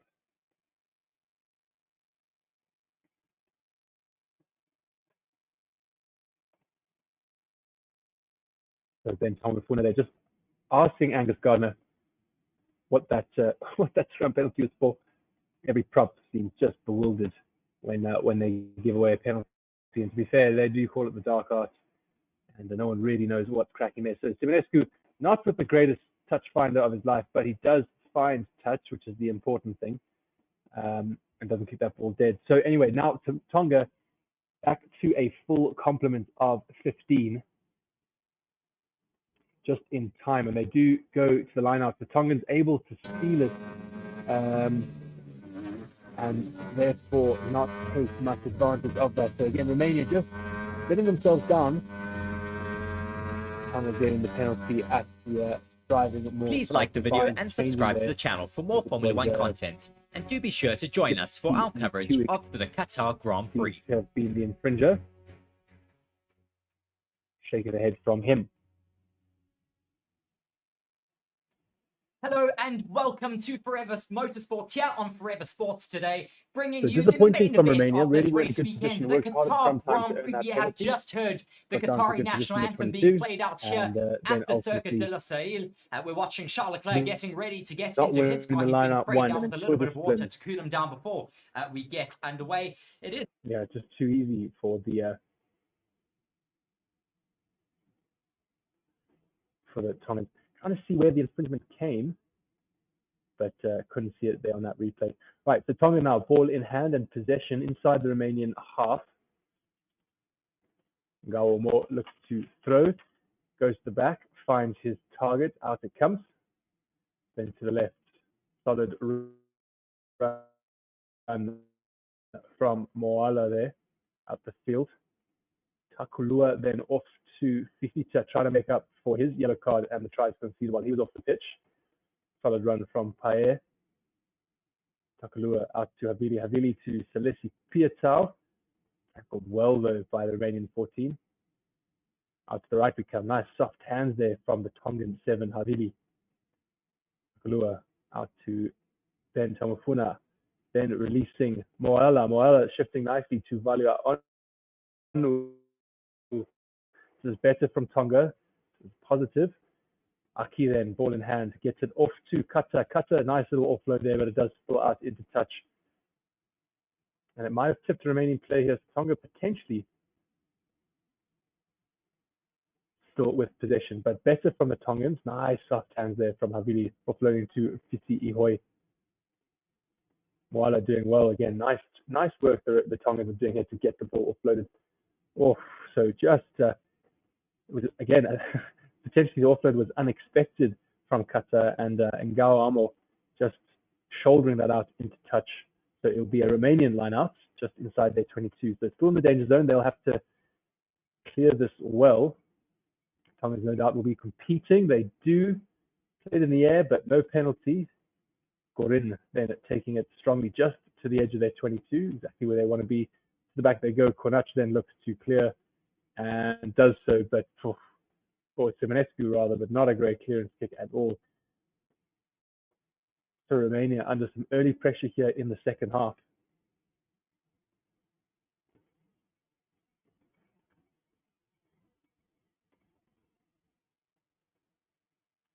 So Ngao Amo finds the front jumper up the top to Takalua.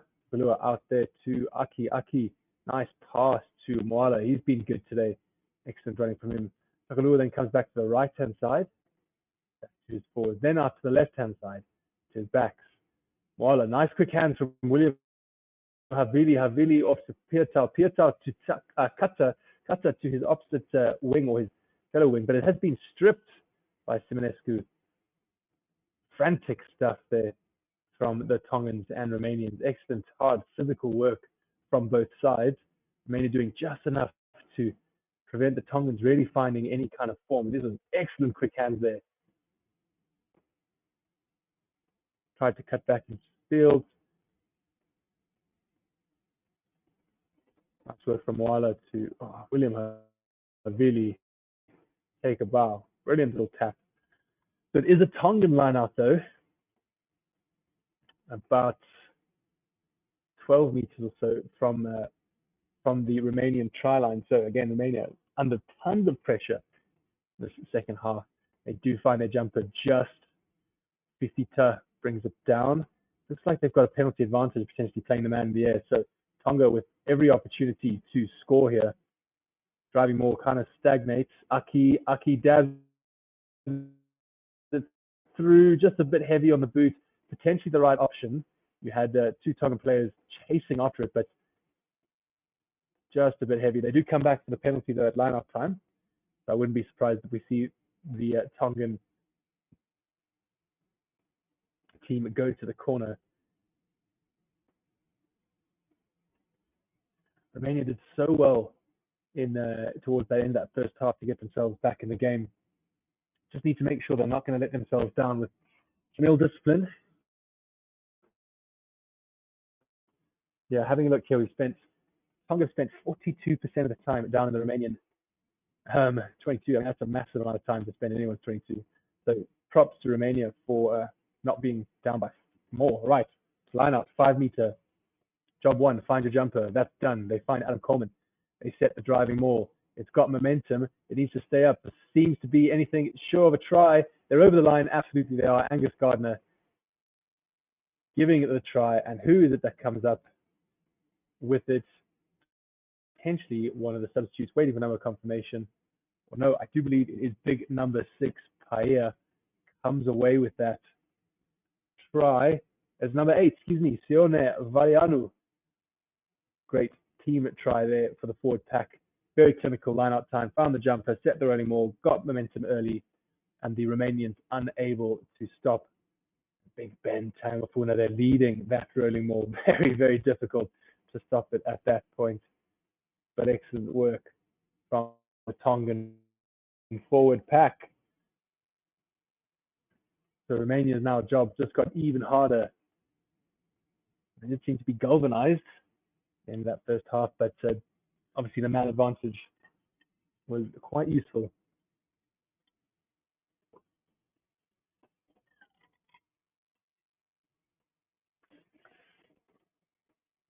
William Havili now lining up the kick. Currently 26 points to 17. A 9-point difference here, just to make it 11.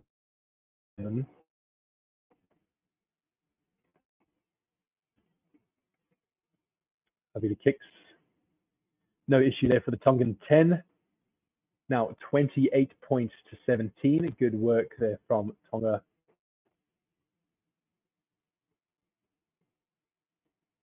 You see the replay of the driving maul there. Adam Coleman willing his men forward. Sort of went sideways at first, just wrapped around, spun a little bit, and then all the momentum was with the Tongan forwards. And over they went. So tough job here for Romania. They do get us underway once again, just outside the Tongan 22. So they see PSL catch as well, but then slips before he's able to take it into contact. Takulua looks to box, has to maneuver that ball to the back. Does so, not looking to go out, but rather maybe a competitive kick. Both players go up. It is knocked on by Simonescu in favor of Tonga, but then still forward. So we'll come back for a Tongan scrum. Simonescu unable to collect that ball in the air. He shakes his head, knowing could have done potentially a bit better. Always amazed at how these players are able to collect those high balls, especially when there's so much traffic in the way. Great bits of athleticism from the fullbacks. What a part that's become of the modern fullback, that ability to collect those high balls. Right, we are seeing, I think, one of the first substitutions of the game, 51 minutes in, and it is the Romanian number 9, Surugia, comes off. So he did score a try for his side. So good work from the Romanian 9. He gets a nice standing ovation from the Romanian fans. In fact, the whole crowd, not quite standing, but definitely applauding his efforts. I believe this probably will be his last Rugby World Cup appearance. But excellent work there from the Romanian 9. But he is replaced by Alexandru Bucur, number 22.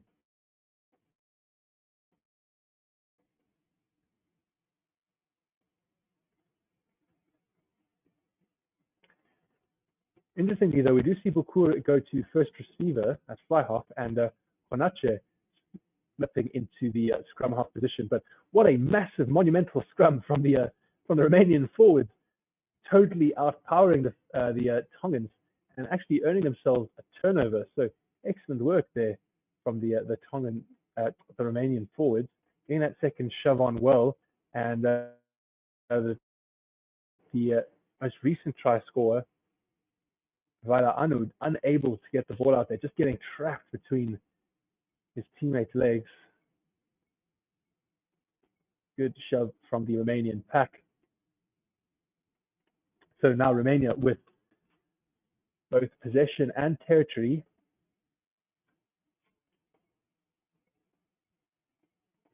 Yeah, so it does look like Alexander Bucur will be playing fly half. Seems to be very much in the position of playmaker. As I said, Konache slotted into the scrum half position.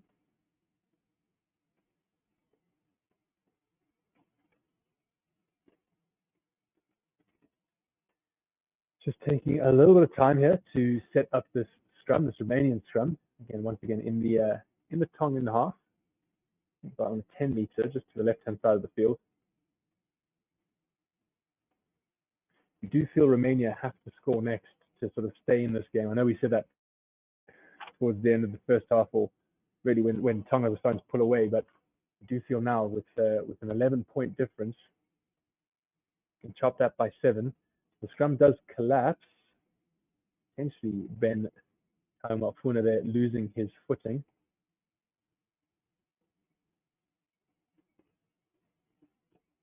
So we will have another scrum reset.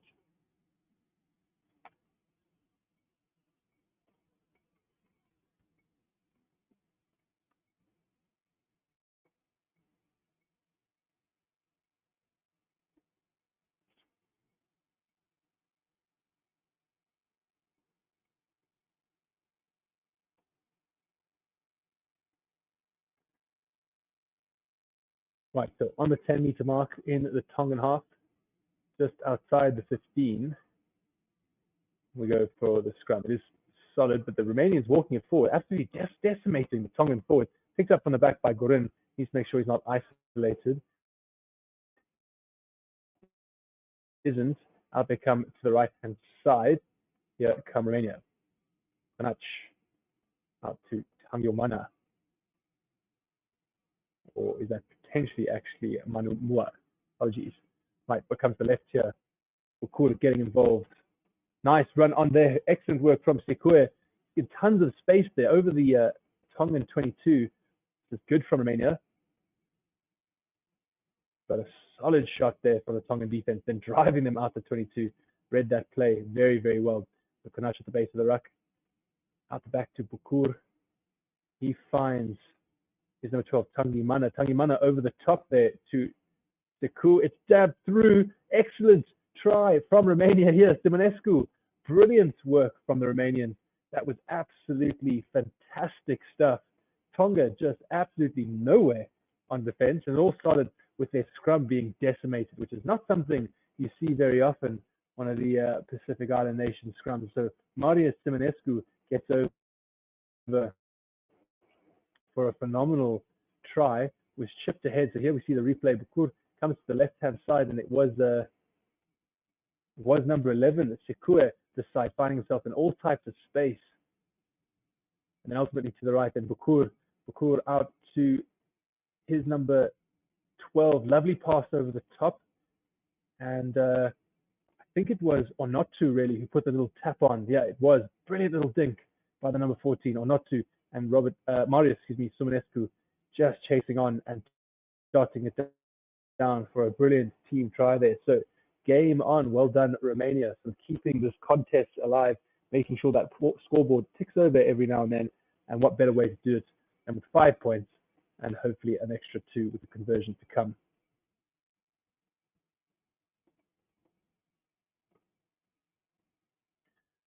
So despite Bukur being on the field and Konach moving to the 9 position, he still retains the kicking duty. He's been pretty good tonight. And continues that trend as he absolutely splits the uprights. So 28 points to 24. Game on. Once again, within an unconverted try gets you the lead. Romania not lying down. Can Tonga respond? Good work from Romanians. So scoring the most tries of any game in this, of any of their games rather, in this Rugby World Cup. Obviously only getting the one against Ireland, and then going tryless, going pointless against South Africa and Scotland. Right, Tonga gets us underway. Just on the edge of the Romanian 22, tackled back inside though. Slow ball here for Romania. Tonga, Konach rather, digs it out. Gives it to his big men. Konach then out to Simonescu. Simonescu under all types of pressure. Not able to find touch though. So Celesti Pietau now trying to get round one. Does so. Brilliant little offload from Celesti Pietau to his number 14. Kata takes it down just outside the 22. Ball spills loose. Pietau again called into action. Drives it almost to the same ruck. Nakalua there. All sort of messy. Ball is still live. The Romanians dive on it though, so Romanians are able to turn it over. Just a bit poor from Tonga. Bukur decides, hey, we don't want to mess around too much down here, so he hoofs it upfield. William Havili collects, looks to run it back, steps straight into the Romanian defense though. No real way through there. Romania energized by that most recent try. Aki out to Moala. Moala, nice offload to Adam Coleman. Eventually goes to ground. Takalua comes to the right-hand side to Fiji Hoy. Takes it into contact, but offloads before going down. William Havili looking for space in behind. 50-22 is on. However, it is caught well at the back, and the mark is called. So potentially, or not to there. Good take over the head. Will wait for his players to get behind. No, he doesn't. Tap and go. Back to Simonescu's to find touch. But Takalua throws one to the middle. Celeste Piatau takes it back to the left-hand side. Shoves off one, gets the offload. Takalua then receives. Turnover is good though, or not too affecting that turnover. So Romania now with some good opportunity to attack here. Konach thinking over the top, trying to pin the Romanians at Tongans back, and it's an excellent little kick over the top. William Havili throws the ball out of frustration into the signboard there. So Tonga having to now face some sustained periods of pressure. Might see some Romanian substitutes here just before this line out. It will be a Tongan line out though, so no 50-22 obviously. Or is it? Actually trying to think where he kicked that from. If that's 50-22, it's absolutely brilliant. So 16 and 20 come on for Romania. That is Rob Emescu and Damien Stratila coming onto the field.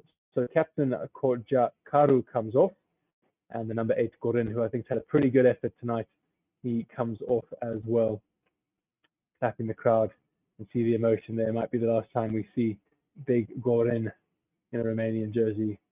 Solid effort from the Romanian number 8. Overwhelmed by emotion, you can see on his face.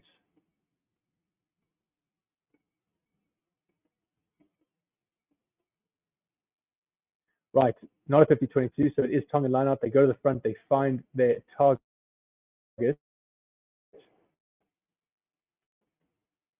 So job one done. Rolling more, got a bit of momentum.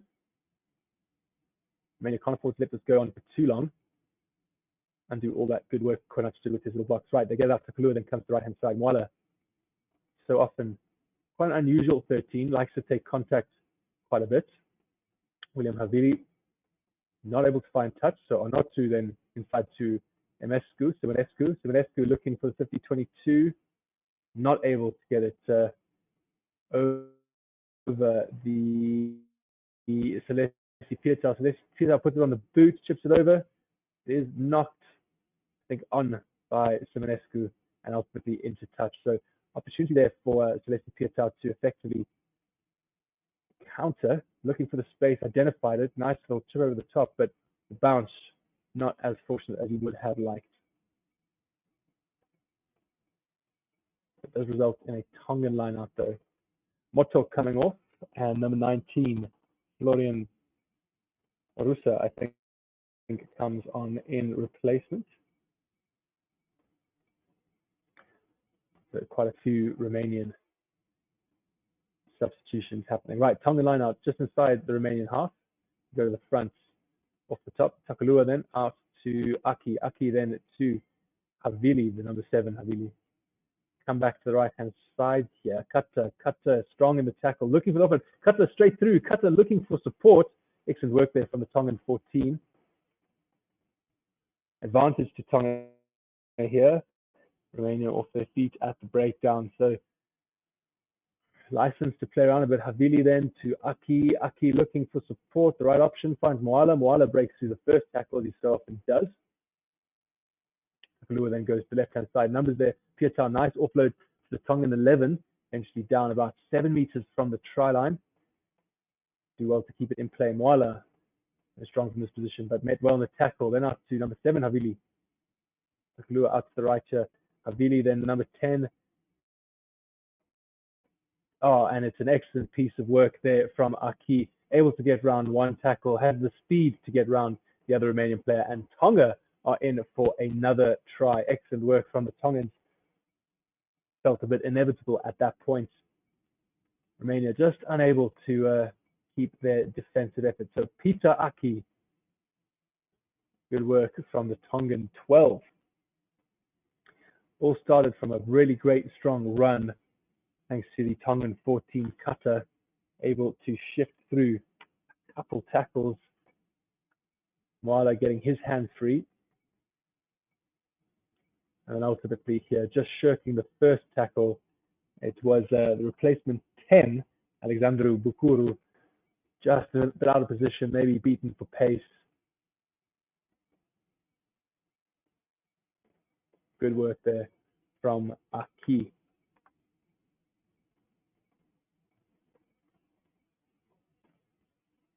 So 33 points to 24, yet to come.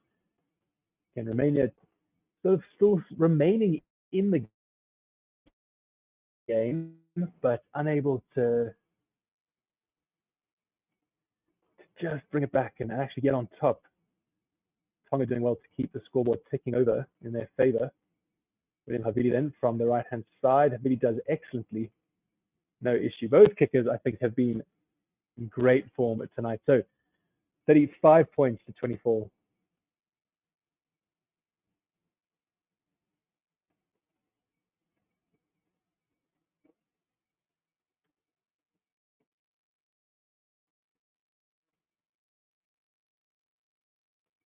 It has been quite a physical, draining encounter. So it's still about 20 minutes, 17 minutes to go in the second half. Plenty can happen, lots of time to happen. We've seen how quickly they score. So Bordeaux coming off,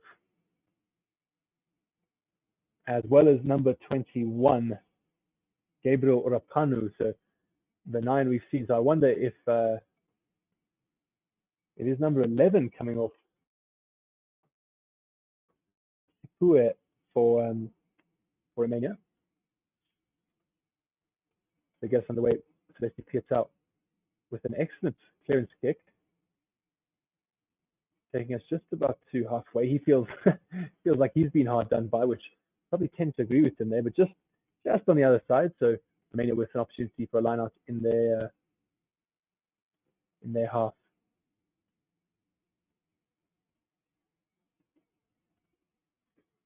It's interesting to see where everyone falls now. Rapanu, used to seeing him at 9. He does appear to be in the 9 position, so interesting to see where Konach goes.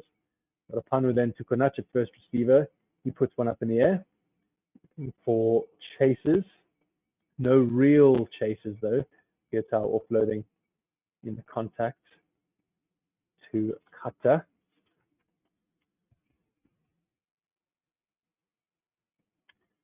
Tonga still in their half, looking to run it. And we see Tongan 21, Manu Paya on the field.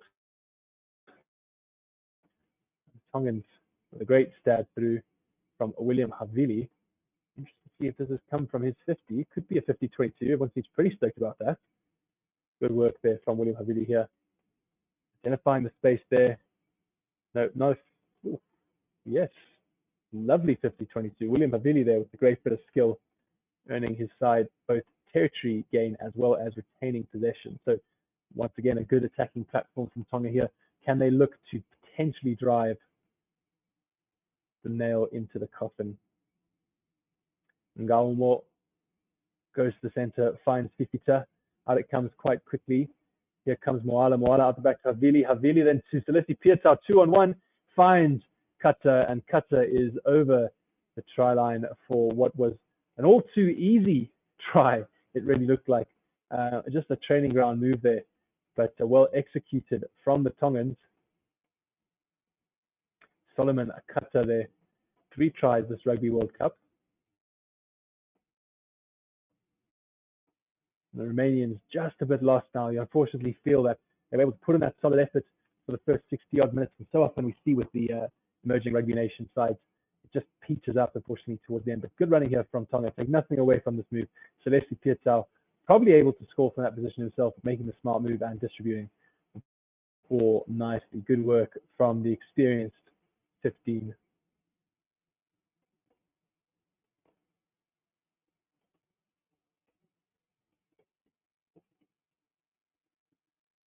Okuru just chatting to Simonescu, asking where was everyone? What happened? Maybe one of William Havili's toughest kicks of the night, all the way to the right-hand side here.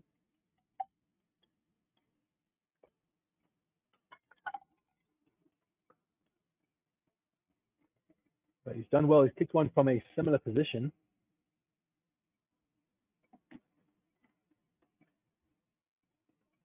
just straight, just a bit too straight, pushes it to the left-hand side though, so no good on the conversion, but takes us to 40 points to 24 here.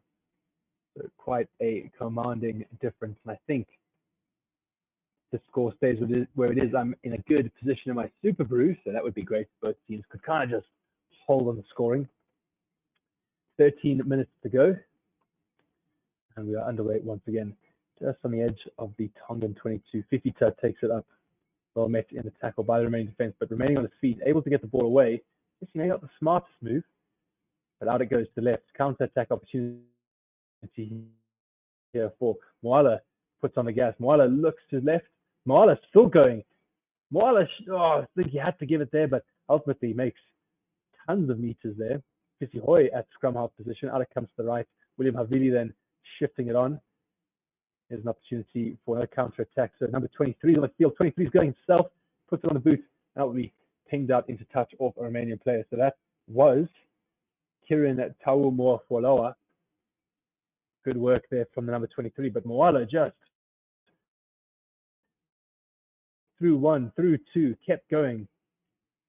Bumps off another one. And you just feel like potentially if he got the ball away. But no, Tonga here to play. Sort of identifying the Tongans that Bukuru just hasn't quite got the speed. But they've got a line out about 10 meters from the Romanian at try line. So didn't get my message about holding off from the scoring, did the Tongans. They go to the back of the line out. They find Fifita. The driving maul is halted. Then finds life as he goes sideways and slightly forward. And now very forward. They drive 6 meters out. Angus Gardner watching. So it does eventually go to ground, legally though. So here they come, the Tongan forward to the left, little pick and goes, these short passes, trying to suck in defense, hoping the hold will appear somewhere else. Excellent strong run from the Tongan number 7, 2 meters out. Konach over the top of that ruck though. You do feel like he was potentially cynical.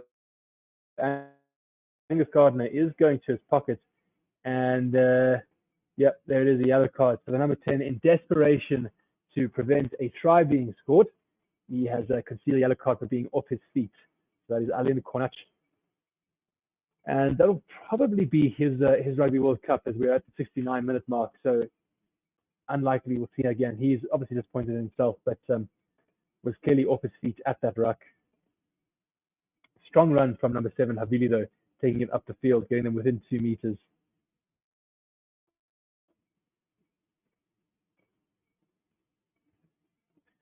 I feel like he had rights to the ball first, and then was off his feet.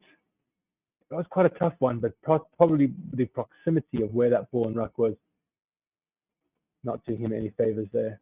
But a good, strong driving maul from the Tongans. Took a while to get going, but once it did, right, tap and go move here from Tonga, 5 meters out, just the right-hand side of the upright.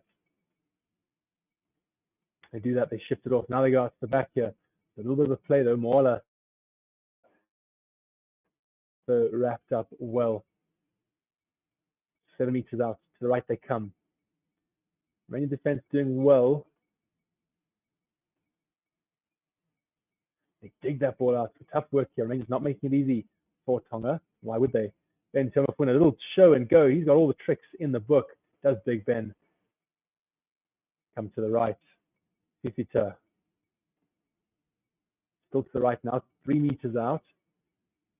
Now they go to the left. Should be space. There is numbers. There is space. Need to make the correct decision. Potentially not the right one. Cutting out Celeste Pietau. That is definitely forward. So we'll come back for the forward pass. That's not even going to say try. So they do get over. Angus Gardner looks like he awarded the try, but Celeste Pietau there. Yeah, I reckon that's forward. Don't know if the skip pass was indeed the correct position. Yep, Angus Gardner there agreeing with me, saying forward pass. So we'll come back for a Romanian scrum. Still in their red zone. Time going off. Does appear to be a little bit of an injury. 15 red potentially. So Leslie Pietau then will play no more of a part in this Rugby World Cup, and I think he's been excellent though for Tonga.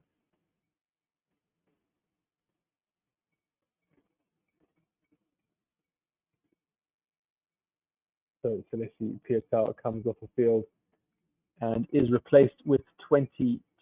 That's Patrick Pellegrini.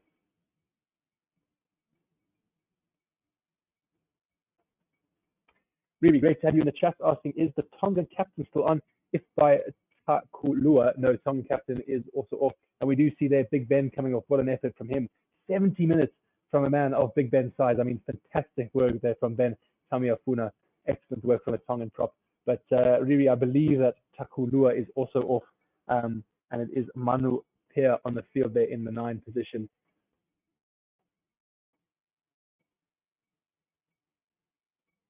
And there we do see Takulua on the bench. So, but I mean, yeah, how often do you see a prop go for 70 minutes?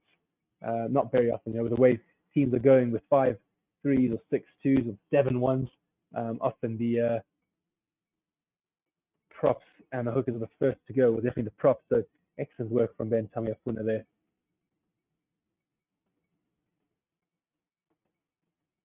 Right, scrum time. Rapanu feeds, it comes out the back, or not to, dinks it ahead, looking to try and run it out from there. Maybe not the smartest move. It is now with Tonga. William Havili shifted on. This might be another try. Has he got the pace? I think he does. Yes, he does. Number 23, Karen Kaumoa Falau gets his try. Nice work there from the Tongans, although you do have to think just what were the Romanians doing? Was that the plan to always do that? Or was it potentially because the ball sprawled out a bit? Excellent diving try for the line there. Right in the corner. Tonga coming away with another try. It did look like it was the plan, although it was always covered that chip through. So very interesting decision. Nice work for William Havili here, just to recognize and get the youngster ball in hand early on. Dive for the line. Excellent, excellent work. So 45 points to 24 with a kick to come.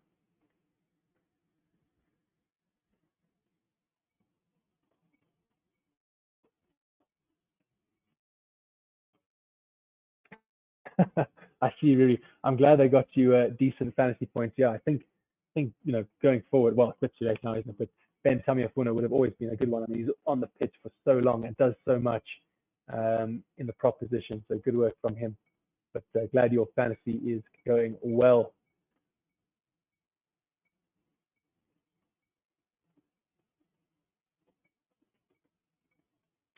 Right, William Havili even tighter to the sideline, not able to bring that one round. So it does remain at 45 points to 24. That yellow card for Romania is probably going to go all the way for the rest of the game.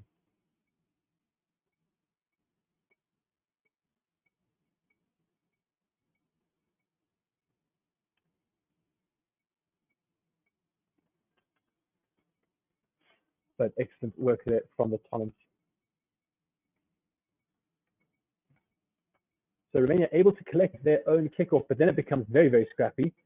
And are they going to come away with it here? But it does look like a good steal from Tonga. It is indeed a good steal. Able to then take it downfield. I think it was big number 19, Steve Muffy, as well, to keep it in play. Tonga now feel like they're not done for today just yet. They want to score again. Out they come there. Moala then shifting it on to Aki. Aki out to number 22, Patrick Pellegrini. Here they come now to the right-hand side. Strong run from Coleman. He's been pretty good tonight. Moala, who's been excellent tonight, breaks through the first tackle, looking for the offload, not able to find it. Out they come, over the top they go. A bit too high, allowing the remaining defense to come up quite quickly.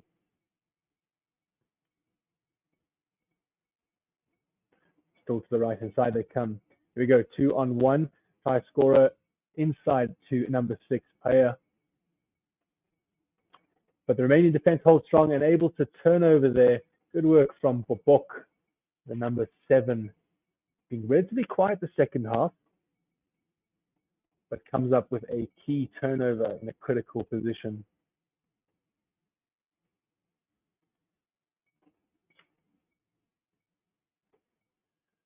Excellent touch finder from that position into the Tongan half.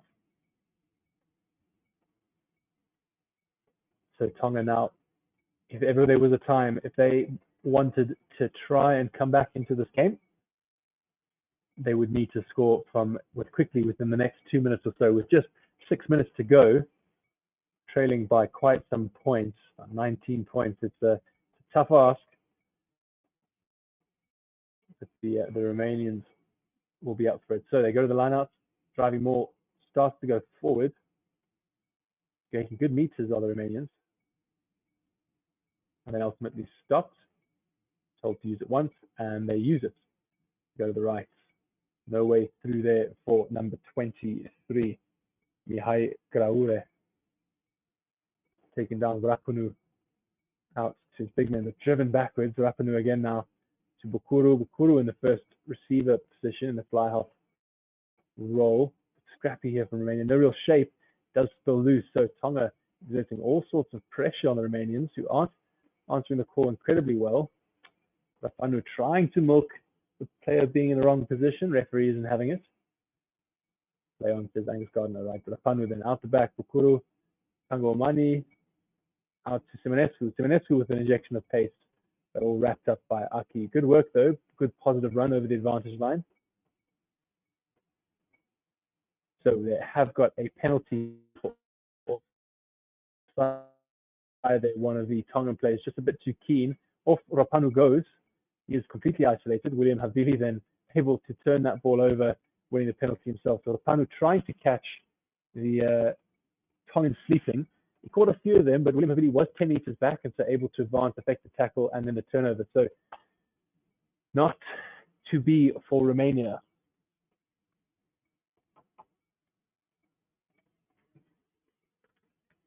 Good touch finder there from the Tongans. Deep into the Romanian 22. Would probably say about 15 odd meters from the try line. Are they going to come away with one more try? 4 minutes to go, plenty of time. We know how quickly they can score. We saw how easily they scored off the last line out from a similar position. So will they try something similar?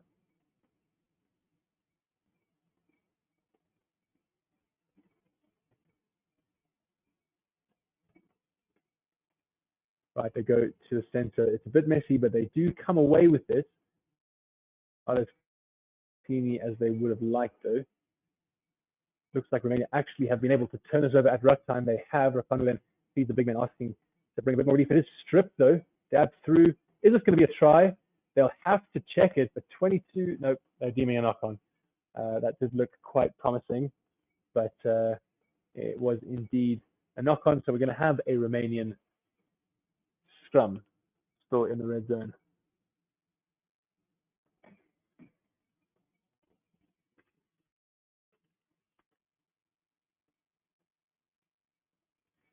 Good carry, but then looks like it was ultimately ripped, knocked backwards.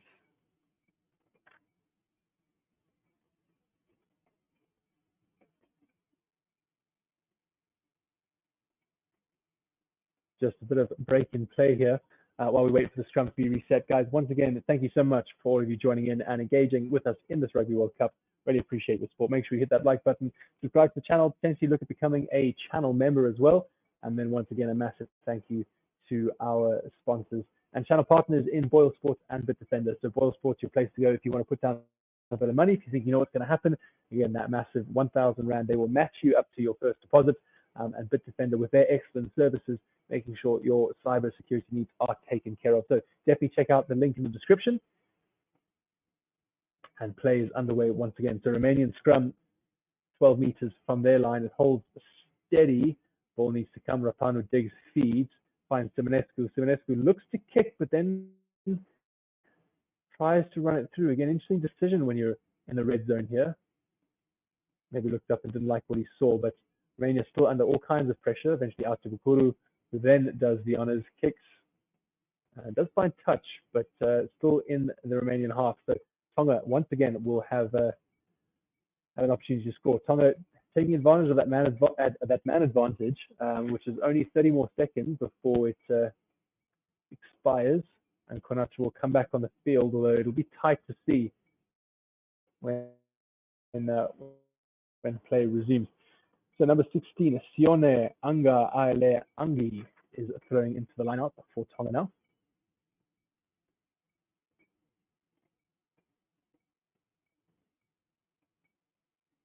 making sure he's got the call right. And he does. Finds number 7, Havili. I think he's had an excellent game today. Right, here comes Tonga out to the right-hand side, still with that man advantage. It does look like it goes backwards. It is bobbled. It does indeed go backwards. 22 stays on his feet, breaking through all kinds of space. Does he have the pace to get to the line? Looking around for support. Needs to find the inside. Hands off Simonescu. Still for the line. Just short. Tries to go himself. That looks like it'll be turnover, though. It is a good steal from the Romanians. So, my goodness, what great work there from Patrick Pellegrini. Just couldn't link up with the support. I mean, got within half a meter of the line. Rapunu then looks to clear.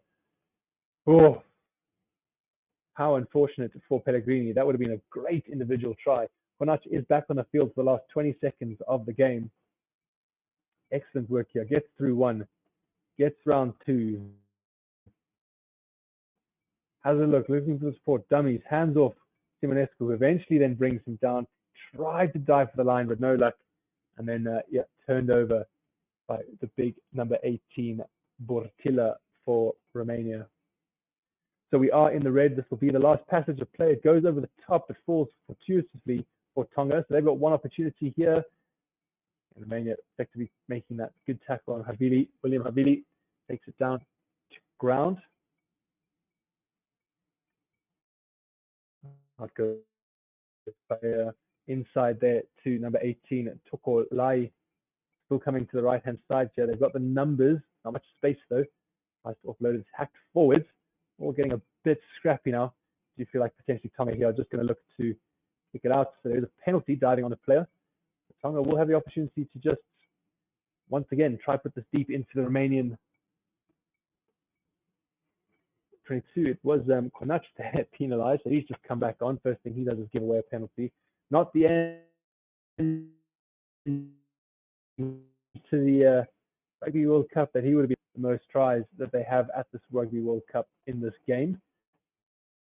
They were competitive for a large part of it, but unfortunately just towards the end, not able to keep up with the Tongans. I think the Tongans really struggled to find their rhythm in that first 10 to 15 minutes, but once they did, then sort of almost scoring at will. So excellent work there from the Tongans.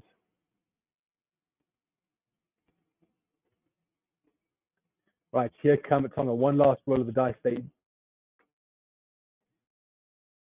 line out well, set the driving more, goes sideways. Angus Gardner allowing them to play on it. Looks like potentially going to splinter off here. Would be incredibly anticlimactic if this was to go down. Angus Gardner potentially saying use it. Here it comes. Right, out the back goes Pellegrini. Gives it to Mola out there to Pellegrini again. Pellegrini to Havili finds himself. It does look like a knock on there. So it is a Romanian advantage. Romania now potentially will look to go coast to coast from deep within their 22. Do they have it within them? It is a knock-on advantage. So any turnover here is going to see this game come to an end. Strong tackle. Still in their 22. Romania realizing they can't really kick it away, but they do try. Simonescu tries to chip it over the top. Does look like he's knocked it on. I think there's now a knock-on there. And Angus Gardner is going to bring this game to a close, ladies and gentlemen. That is the final whistle that is blown. So the score remains 45 points to 2. The Tongans are just too good for them. And Tonga coming away with their first win of Rugby World Cup 2023, arguably in one of the, if not the toughest pool, though. So well done to them. Romania, though, unfortunately, go out without a single win. However, I think they will be encouraged by the fact that they were able to score quite a few tries tonight. All right, guys, that is going to be everything from me then. It has been an absolute pleasure to be with you. Really thank you for all of you getting involved in the chat as well, and all the kind words throughout the last 5 weeks. We really hope you've enjoyed the coverage here on BoyleSports. It is not ending, it is continuing. I will just not be doing any of the watch-alongs. It will be DDP taking you through the knockouts, but obviously there will be, I believe it'll be Rudy Roods on tonight's game for Fiji and Portugal, so make sure you tune into that. But then for the quarterfinals, semi-finals, and finals, DDP will be with you all the way. Right, guys, for one last time, absolute pleasure. Thank you to our sponsors, BitDefender and BoyleSports. Thank you to all of you for joining in and being a part of this awesome coverage of the Rugby World Cup. It's been an absolute pleasure. So signing off one last time, my name is Wes. It's been a pleasure, and I will hopefully see you soon on the next Rugby Fan Forum. But